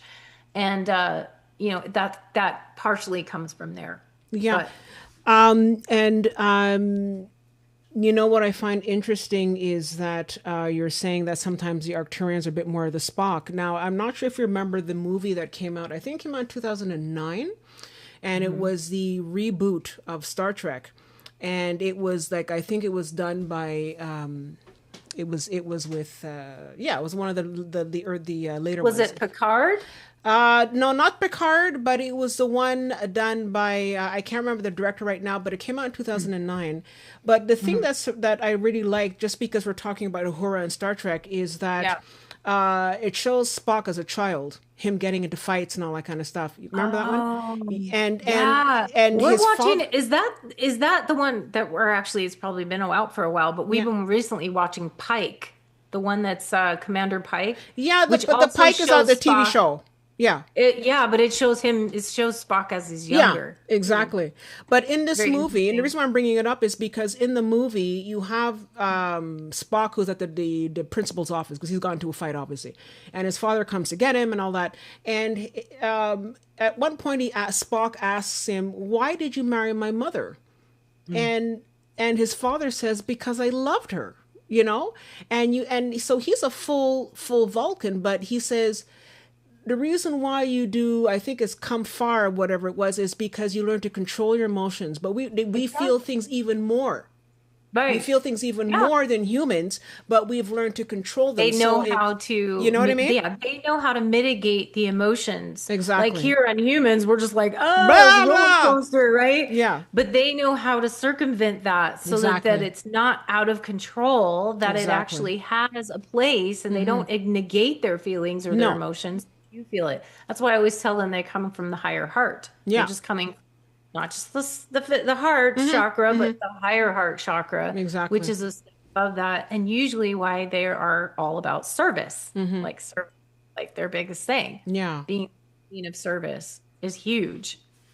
Okay. So Great. yeah, that's really interesting. But the one that you probably want to play, just so everybody Yeah. So gets a, what's next on our playlist? let's skip to that one, which is the 852 hertz Okay. ambassadorship. Okay. Great. So I'm That one gonna is going to get have that. Okay. Let me just some get that. Arcturian energy into it, but overall it's also that. So we'll talk about the image afterwards, but just feel into Okay. your Great. stream here. All right, so I'm just going to get that set up, and Okay. then we can look at that together. All right, so I will get the music playing here.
Okay, wow. That was really special. Yeah. Yeah, that was really great. And I definitely felt that one. Yeah, So that can you one's give a us a little bit of background onto this one? Yeah, this one is it's actually started out as a custom image for one of my favorite clients. Mm-hmm. I've done a couple of different images for him, custom images. His name is Blue Star and he's just fabulous, but he loves my activation images. This is a custom, but he also allows me to use them for the public because he knows how great they can be activating for other people. So I appreciate him. And that's really where it started out, was to really hone in on the higher dimensional aspects of us and to it's almost like you can see where you go into a place of your mastership, your own ability to be in that high level frequency or the high levels and receiving not just from high up, on the mountaintop at night when you're receiving a lot of the codes. And he also has a very interesting thing, very important part of this particular image was there are some things in that image called what we are calling the guardian stones. We've Okay. named them. They look like this. I actually have one here, just happened to Mm-hmm. be sitting on my desk. It's called we call them the guardian stones. They are a blue obsidian, and you cannot find these in this shape anymore. Trust me, we've looked. Okay. But we used to get these and they're carved, all these really cool shapes and sides. And so I put the energy of this Mm-hmm. into that image. And so the codes are actually in there of the guardian stones. Mm-hmm. And they're very rare and very special. It's blue obsidian, but it actually has a lot of properties, helps you to see things from all sides, helps you to solve problems. There's a lot of great qualities of that. So that one has a very special, like really the guardian stones activation. Mm-hmm. And it is about you becoming it's why it's called ambassadorship, to become your ambassador, your inner ambassador, and to really collect your energy. And that's why there's a lot of Arcturian codes and things of that nature in there, because it's really like pulling in your highest ability, your highest mastery, almost like the ascended master. If you were to Okay. like see yourself as an ascended master, how would you react? How would you be acting, in the Mm-hmm. world? Or how, not really acting, but how would you be in the world? And to be of that higher self, that Okay. highest humanity, highest source, of service to help to humanity as well. It's very powerful. Yeah, that was really, I have to say, that was really intense, and I Yeah. really really felt that. And I do have a couple more comments here Okay. that I wanted to read out here from Kelly Wacker. She says, "I see dolphins behind you. You Yes. do Thank you so for you bringing ever that up. incorporate dolphins or whale healing sound techniques? There are songs that have them, and I suppose they're supposed to be very healing. Did you want to comment on that?" Yes. You were just right on my, Kelly, thank you. You were right on target with She's what on I the was going to target. actually talk about because you brought this up and I was just about to say, after these questions, I actually have this thing I want to say. Okay, because something happened just last night. This is very spontaneous that happened, but something happened last night. I get tons of, I'm like psychic dreams and all these Mm-hmm. things that always happen to me. I had a dream last night about the mer people and a friend of somebody I know that basically turned into a mermaid, and they're starseed, but they turned into a mermaid. And then there was a whale with behind her, and then it was like she dove into this off this cliff and then went into the well, and it was like she was helping the whale with something, a Mm-hmm. mission. And then I actually came in there after that. She told me I was a mermaid, which I've had a mermaid dream before. So I have mermaids gave me a mermaid name and Mm-hmm. everything. But anyway, so I turned into this mermaid with the tail and all that. And then I was helping the whales, right? Okay, I know that wasn't necessarily, sorry, this just got all out of focus. Let me get this back because I was moving my hands around. So Okay. I went out of focus for a minute. What I was getting this morning, I knew that was something related to what I needed to share with all of you, for Okay. all of you. It wasn't just for me. something about the whales because they have sound, right? It's all about the sonic Mm-hmm. frequencies and sound and everything. So I have something for you guys, which, if I can clear my throat here, I want to read because it's a transmission from what they call the whale elders. Okay. So this is a transmission that came through and I kind of like wrote it out so that you guys could hear because it was something important for you. And it was from the whale elders. Okay. So it was for those embodied as mer people now, meaning those that are embodied here as mer people. That's why I have this. This is part of my Atlantean Libraries panoramic image. Mm-hmm. So it has a whale. You can't see it because there's way more. It's a panoramic and it's just got all these codes and it's called the Atlantean Libraries. Okay. But for those embodied as mer people now, there was a moment in the dream space where I'm still echoing through my field where the whale elders gathered, not as symbols, not as guides, but as activators. Their presence was not passive, it was a call, a pulse, a remembering. This message is for those who carry the mer codes in their bones, their breath, their blood. You are not here by accident or just to listen. You are here to anchor. There is a remembrance rising from the deep. The mer people come not as fantasy, but as emotional architects, keepers of fluid sovereignty and ancient sonar wisdom.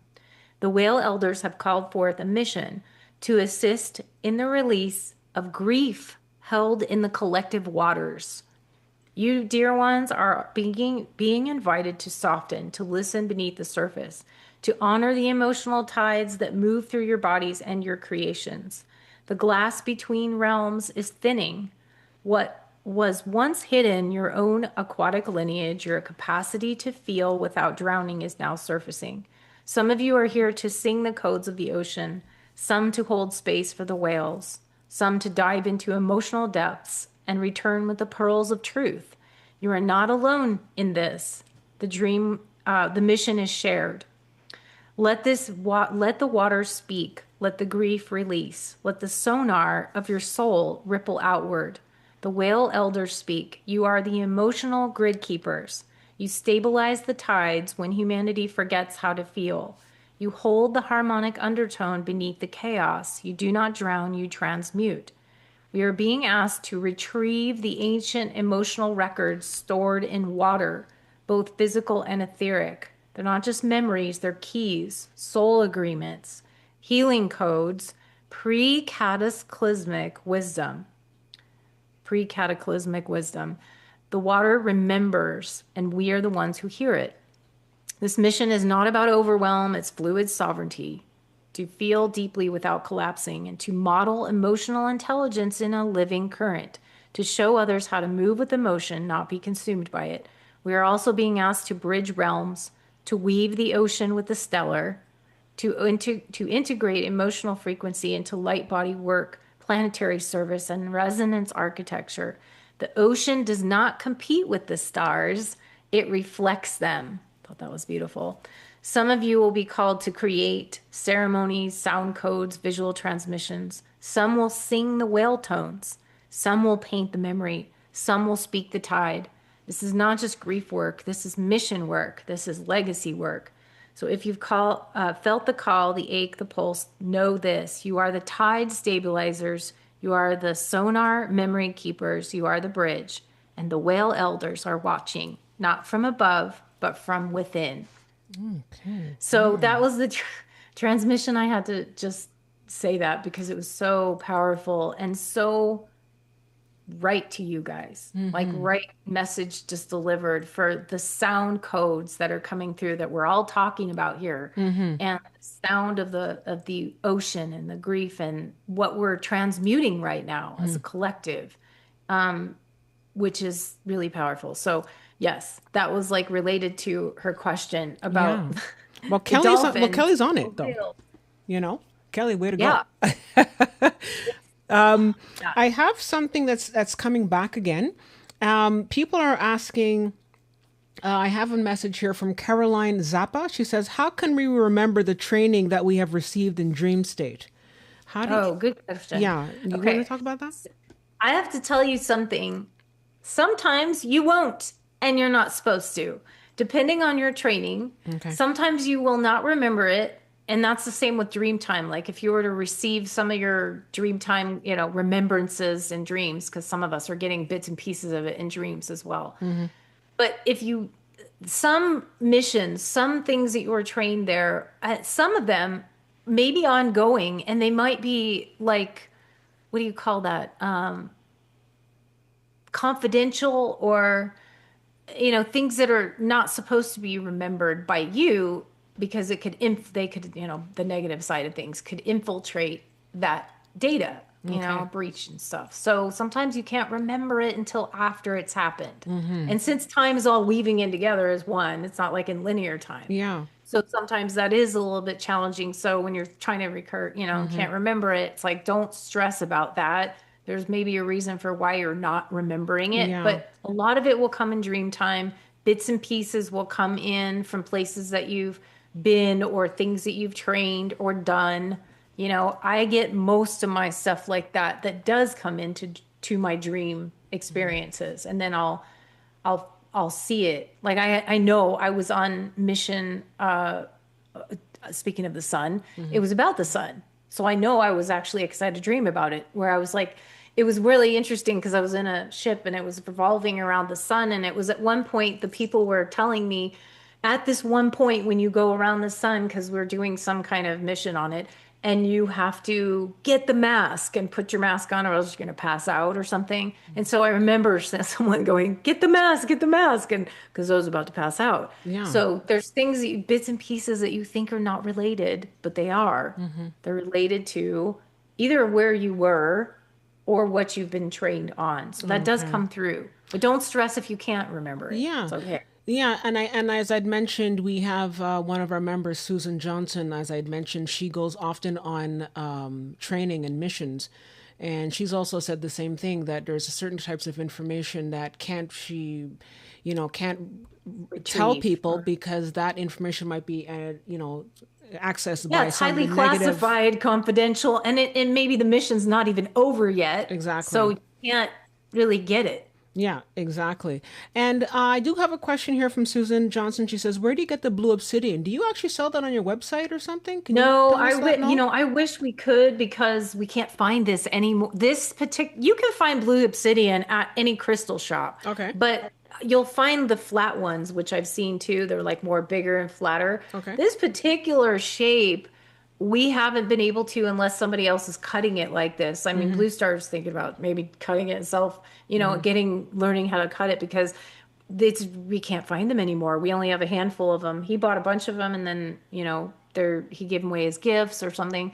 So you can get blue obsidian though at any crystal shop. Like, usually they'll have it because it's not that rare. It's just the cut of it is. This one is rare. Yeah, it's nice and faceted, that one. Yeah, they're all sides, and they're all a few different shapes, but generally they're this one. Eventually, I have a few of them. I'm going to get like a necklace made in it. Okay. That's something that's coming. But I have a message here from Hybridor, and he says, Pyramids on Mars sings the whale codes. And I think you know who Hybridor is, Pyramid on Mars. Yes. So, yeah. Oh, Kevin. Yeah, Kevin. Kevin's Kevin, we very love you. Starseed. Hello, Kevin. If you're watching, we love you. We love you. Yeah, he's awesome. He's the best. experiences. Kevin rocks, literally Yes. and figuratively. Ha ha ha. Literally rocks. Yeah, literally he's rocks. Great. So he sings the whale songs. And I do get some another comment here. Caroline Zappa says, I get tons of shivers going through my body as you read this. So I think It's really powerful. And there is an image. I sell all of my actual music, but I do have it on some of my YouTube channel, my Lightstar's Magical Sanctuary. There is one that's about awakening, and it does have some of the whale sounds and codes in it. That particular song, it's 222 hertz, awakening. I forgot the name of it right now. Something awakening, Awakened City, I think it is. And that one has a lot of the sounds codes in it, the whales and dolphins or whatever in the background of it, and it's underwater scene. But this is I guess it was an important message, because I I just feel like that was coming through for people that would resonate with it even throughout this. Like after this is over, it goes out or whatever. It just feels like it will reverberate out to those who are called from the sea, and Exactly. those who resonate with the mer codes that we're transmuting a lot right now from the ocean and the even the trauma that happened in the oceanic realms. The Atlantean libraries that I created was actually it's like from underneath the surface. This is all the underwater stuff that was going on, and there was stuff going on there too, battles and there's tunnels and everything like that. That's what this image shows. But Oh, there okay. was some trauma stuff going on there too. Yeah, and just a quick question because a while back we did a presentation about the 3 days of darkness, about the sun, and talking about how the sun will be, and it's not so much from the biblical negative. No, I mean there's that too, it's there, but one of the things we were looking at when we did that's actually in a presentation we did with Kevin. Actually, Kevin and Angela did that presentation with me, and what we were exploring was the idea of the sun having a burst, and Yeah. that sun eliminating a lot of the negativity on this planet and burning up. And I know Kind of like the Susan solar Johnson flare. talks about that as well, Yeah. about how it burns up a lot of the negativity, negative scourge. Yeah. Did you want to comment on that? Yeah, it's like the solar flare. A lot of people talk about solar flares, but if you think about what I was talking about earlier about the white sun, Yeah. the white energy of the sun and the white codes that come in has that ability, and that's why we're a little bit not used to it because it's burning our skin. Okay. It's like really strong.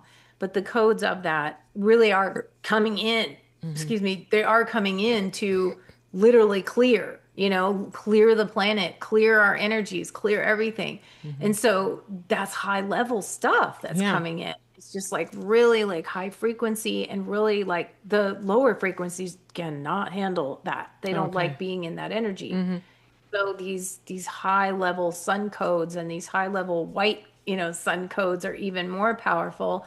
But yeah, there may be also some things with things like the trails up in the sky that are blocking the sun Yeah. is, there's part of that going on too. Yeah, and I There's, mean, at the risk of sounding like a conspiracy theorist, I mean, look, yeah, obviously protect yourself, but yeah, a lot of this thing of like, you got to wear like, as they say in Terminator 2, 6 million sunblock, like I mean, to sort of yeah, block everything, and I just sort of feel like, really, I don't yeah. know. That's why I feel it's a double thing here where you have this and there's that going on, but then we at the same time are going through the galactic what's that the Galactic codes Center. of the galactic center, Yeah. and also all of the proton or photon belt, proton, the photon belt, which is that time frame that we're in right now, which is literally bringing in all the galactic center codes of all the good codes that are coming in for our higher evolution. So some people are saying the solar flash happens and it just wipes out, all of the negative stuff. I don't know that it's coming in a flash, but we are already experiencing it. Yeah. It's already dosing us, with the flares, with the sun and the white sun and everything. So we're already experiencing that. Absolutely. So what's our next voyage? Where are we going next? Well, let's I guess I will leave this up to you in terms of, do we want to go more sort of like magical, Yeah, goddess priestess, or do we want to go absolutely. more like earthy elven opulence? Well, we can do both. We'll start off with the goddess priestess, and then we'll Okay, work our so way that'll through. be more majestic eminence, which is Majestic the eminence. 777 hertz. Okay. Majestic eminence. That's got a lot of magical tones in here. So Okay. guys will experience some magic with that one. Perfect. So I will cue that up, and we're going to get into that any minute now. So hang on to your hats. Okay.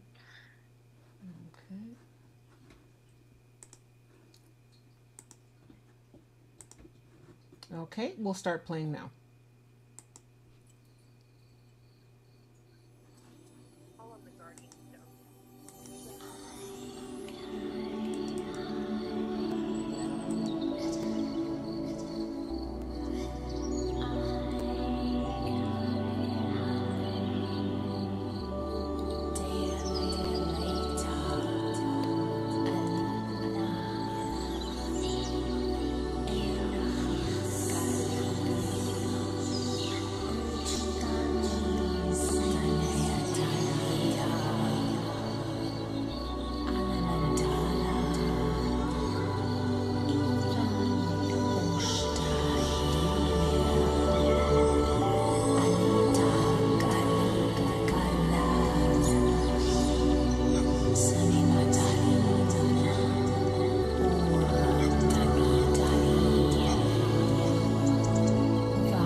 That was also very, very beautiful.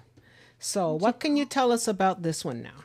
This one's just, I mean, this one is actually the this is the cover of my Magical Dimensions Oracle deck. So Oh, that one is very special because that's a very special image to me. It's one of my earlier works, but that one really hits the magical field and also the, goddess, and I have some fairy energy in there. So as you hear the whisper, the fairies are in there too.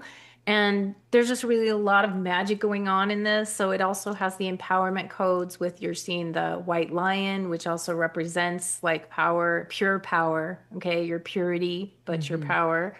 And also the fairy energies, which bring the lightness. And it's not really meant to be like overly goddess or, priestess, like really. It's just that some of us have had these past lives and, past, present, future, different lives as either oracle or priestess or goddess or something of those nature. And so it kind of represents that as a collective too, so that you're collecting your ability and the magic is always within you so that it's never lost. And and it's also awakening your gifts, your new gifts, maybe your psychic gifts or intuition or something. And it's helping to awaken those gifts as you stand into, like you see here, standing into a field or a place, a very sacred spot, and allowing your gifts to come into play without hiding them, without having to shut your gifts off, like we talked about in the very beginning. It's coming full circle to that, is letting your gifts shine, letting yourself play with your gifts in the open and allowing it for all to see and not be afraid of your own power. wow. It's a very powerful image in and of itself, and then the image, the music just correlates great with it. So, Absolutely. Absolutely. And I don't know, I'm on a movie kick tonight, but you know what it reminds me of? It reminds me of Lord of the Rings oh when yeah, the oh character that's great. Arwen The one that talks. probably the one that's opulence might remind somebody of Lord of the Yeah. Rings too, but they're all like they have reminiscence of that, that energy. Um, but I like to, I'm like trying to balance it out here with some of the masculine and some of the feminine energies with the different images and the different music files. And so I sort of selected them so they would have a little bit of both. But they, because all my images are and all my art, everything that's either angelic, galactic, or elemental in some of those in between, but generally speaking, in those magical realms and in the celestial realms. So Yeah. That's fun. beautiful. And so shall we play another one? I know we're sort of Yeah, if we have time, you can choose which one you guys would like to hear. As far maybe we'll just pick one more. We don't have to do them both, but the opulence has more of that Mother Gaia, like elven, earthy, whereas okay. Starlight 444 is going to be more like the Pleiades, like star energy. Did Whatever you you want to end off on. Well, you know what? I think that people understand that, we are going to be obviously going past the usual hour. But, you can, if people want to let go and they can always come back, this is being recorded. So I'm very happy to play both songs, just so give everybody a chance to have what they want to get. Some people want Oh the yeah, Palladian you could do and that. some people want the vegan. So like, I mean, if you're getting tired, guys, no problem. We'll catch you on the other side and you can continue watching the recording. For the rest of us, you Yeah, can and go if ahead. and for those of you guys that are leaving though, I do want to mention something because I Yeah, have some sure. specials I don't want you to forget Absolutely. before you go. Is that I do have something on our website that is a free gift for all of you guys. If you want to join my email list, get on to my newsletter email list, I have the activation pack for you guys for free. That's on my website, lightstarcreations.com. It's like down right on the front page. You can sign up for that, and it's a guided journey or it's guided visualization, the galactic shield and reconnection meditation for 15 minutes. And then you get two wallpaper images that I created. One of them, which is the magical dimensions one you just saw, that one, or the majestic eminence, that one's on there. And then you'll also get 2 desktop wallpaper images. They're all for free. It's a little pack that I have for you. So that's for free. I also have a couple of new items that I just launched, new products, and those are my Healing Shields Codex pack. That's for those of you guys that want shielding big time. Like I have my 7 healing shields, and there's a pack that has a whole bunch of like stuff for helping with shielding. That is 20% off right now until the end of August. So those of you who are watching later, it's until the end of August, and then it already goes off because I've already discounted that once, and now it's 20%. Then at the end of August, it's going to go up to regular price. And then along with that, the Quantum Shields pack, which is 15% off now. It's connected. It has the Healing Shields Codex pack, but it has prints, 7 like physical, tangible prints as well of the shields. And then lastly, my Crystal Dragon Sprites of Lore, which I just launched. And that one is such a fun, it's clip art that I created, but it has a crystal grid in there. You've got clip art that I created for the little baby dragon sprites with crystals. And there's ways to utilize them daily and it's to create that magical spark and to get it back.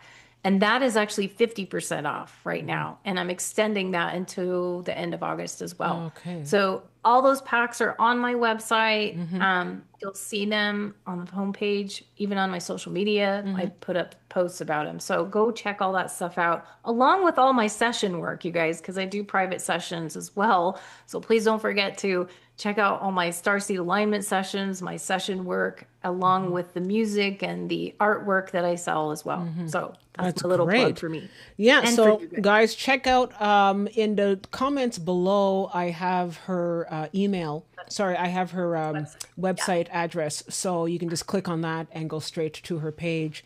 And I can tell you, I'm going to be going to her page and definitely going to making some purchases because this is absolutely incredible tonight. Thank you. And I really, really enjoy. But thanks to all of you. Thanks to all of you that are anyone that's leaving right now. Like, thank you guys for watching and hanging in for us. And I appreciate you guys being here. You know where to find me if you have any other questions or anything you want to, choose to get from me, a purchase or whatever. And for those of you that are still here and want to continue with the fun, we're going to play, I guess, a couple more, right? Yeah. So I do have just one quick question here, and this has to be very, very quickly answered because we don't want to take up too much time. Caroline Zappa says, can we have the full version of that music somewhere? I think this music will help me a lot. They can go to your website, I think, right, to get that? Yeah, if you go to my website and you go to the Shop All page, which is generally going to have all the categories, this is going to be in the digital or the music, the music activation section. And then I have all of my albums, okay? There's one album that's called Light Streams 333. That one is going to have all 11 of these types of ones that we've been playing today are all in there. So that's part of it. And then, but there's 11 of them in that pack. So if you get that entire bundle, it's going to have all 11 and we'll have all of these that we're going to play, except for the one that's 444, the Starlight one. That's in the 444 music activation. So there's like about a couple of albums. You'll find the White Swan 555. Highly recommend the White Swans 555. Oh my God. It's not as much light language in there, but I did toning. It's all frequency. It's healing. I play the flute in it. It's my flute playing. Everything is super healing in that one. And then the 444 music activation has a couple of files, the Light Streams 333, and then my Transcension 2222. And I also have the 808 hertz subliminal wealth activation pack. Huge one for if you want to change your, frequency with wealth. That's another one. Okay. So those are all on my website. But yeah, if you have any questions, something, let me know. Yeah, and speaking of the music, I do have another question from Kelly Wacker. She says, "Do you have a out of body experience astral projection music? Are there any of the ones?" I do have one for not there's. Yeah, that's not a file that I have to sell per se. And if I take it off, it's on my it's on my YouTube channel. It's your auric field. It's really one for the auric field. So, but it actually plays on YouTube. Can you just I tell us don't. your YouTube channel just for people who may not Yeah, be? it's just if you go to YouTube and type in Lightstar, well, Okay. there's some other guy named Lightstar, but Okay. obviously you've seen my picture, it's going to be me. Mm-hmm. But if you go there and you search Auric, I think it's Auric Field, you'll see it is playing and it's actually free on there. If you, I don't sell that one, but it was a collaboration that I did with someone a long time ago, and that one plays on there. Mm-hmm. But there are some that will help with Auric Field anyway, but that one is more specific to Yeah. it. And Generally, you'll know what it's for because you'll see the image and what it's called, like mm-hmm. the music file, and then what it's actually for is Okay. generally in there, so you'll be able to Fair hear it or enough. read about it. And I have a quick question here from Hybridor. He says, "Did Stands with Bear teach you how to play flute?" No, the funny thing is, I he is amazing. Okay, he's my beloved. For those guys who don't know him, he Yeah. is an absolute hands down one of the top 10 flute players in the country, native flute, and he's phenomenal. Okay, he performs. But when I met him, he didn't. I mean, I had played flute way before. I mean, I'm not like a professional flute player. I'm just saying I picked up the native flute like many, many years prior to even knowing him. So it's just kind of funny that I Mm-hmm. didn't, but he didn't. But he's like amazing. I can't really. There's no way I'm not near as good as him. But he has had an influence on me. I will say that. Okay. And he let me play a couple of his flutes in my music. So some of those flutes I was playing were actually his, and he doesn't let anyone play flutes, So his you're flutes. special. I'm very You're special, very yes. special. All right. So we'll continue on. So we're going to do the majestic, and Yeah, then let's do the majestic. Oh, wait, we just did that one. We're gonna oh, do okay, you can do the opulence one if that's like the the opulence. elven earthy kind of one. And then you can end Okay. off on the starlight, which is the starseed one.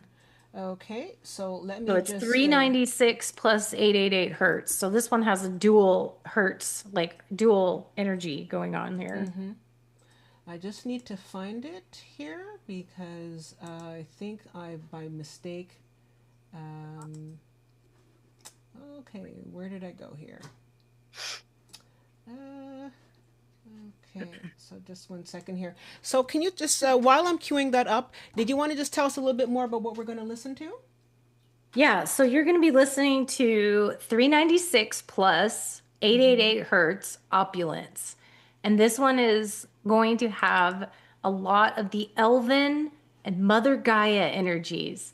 This was also a custom image. As you see the image, it was based upon a custom image for one of my clients who also allowed this to be used, which actually this, when I was tuning into her custom art, she is Starseed, but when I tuned in, I was getting more of this earthy Gaia frequency. And then when I gave her the image, like she was like, "Oh my God, that's why I resonate so much more." She's like, "I just never really resonated as much with the star stuff, but more on the Gaia, the earth and all that." So I was getting and picking that up. That's what happens a lot when I do custom art for people. Mm-hmm. And so this is where the frequencies came in of the earth, the opulence. This will also help with codes that are for wealth and for abundance and prosperity. And all of us need that, right? So it's really about tuning into the earth and all the plenty, right? There's plenty for all of us, the opulence of the earth. Mother Gaia doesn't suffer. She's not lacking. She's not in scarcity. It's always like regenerating. So that's the energy of it. Okay, great. So I finally found it. So let's Cool. get that started. And we are going to be listening to Opulence.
Okay, wow. That was great.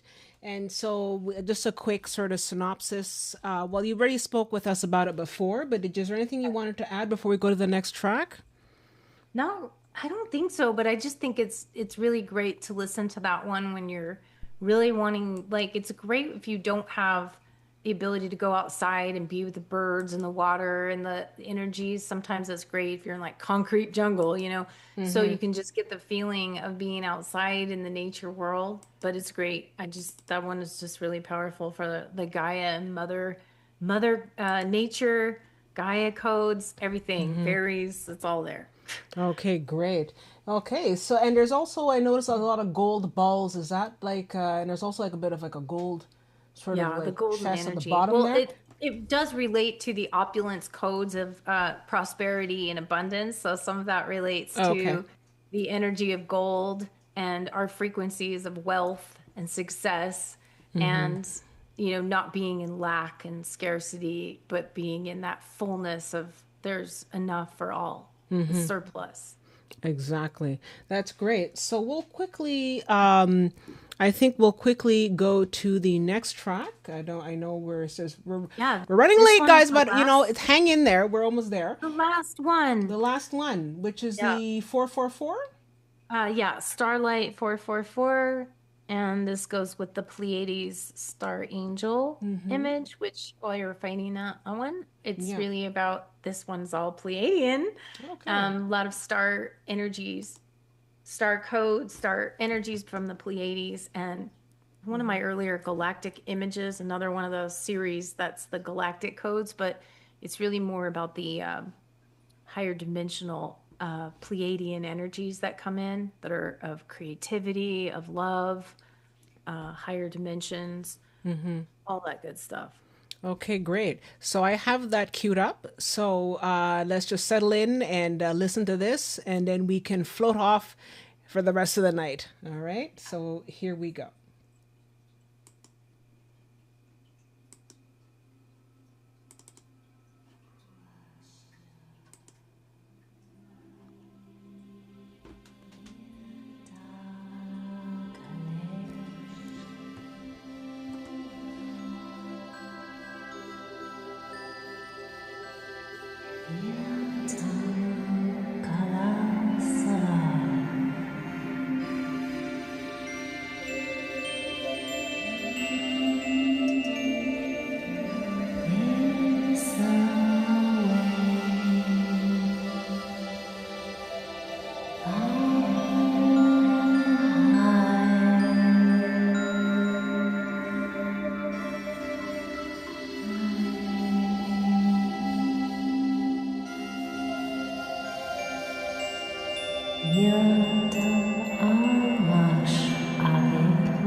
Okay, wow, that was really, really beautiful. And just last but not least, do you want to tell us a little bit more about the 444? Well, And this one is I've got a album of 444 activations, so there's four of them in there, and they're 4 minutes 44 seconds, which usually all of these are like the ones we had heard previously are going to be on the Light Streams 333, so those are 3 minutes 33 seconds. So I kind of have the activation of the timing in a lot of my music files as well. But this one is it's really all Pleiadian. There was a lot of Pleiadian energy. There was the Pleiadian actual light language in there, like there's a lot going on in there, but it's for the higher realms. And the image itself is kind of like the higher Pleiadian. It's like almost like what we think of as our angels, and then what the Pleiadians would see as their angels, even though they don't call them angels.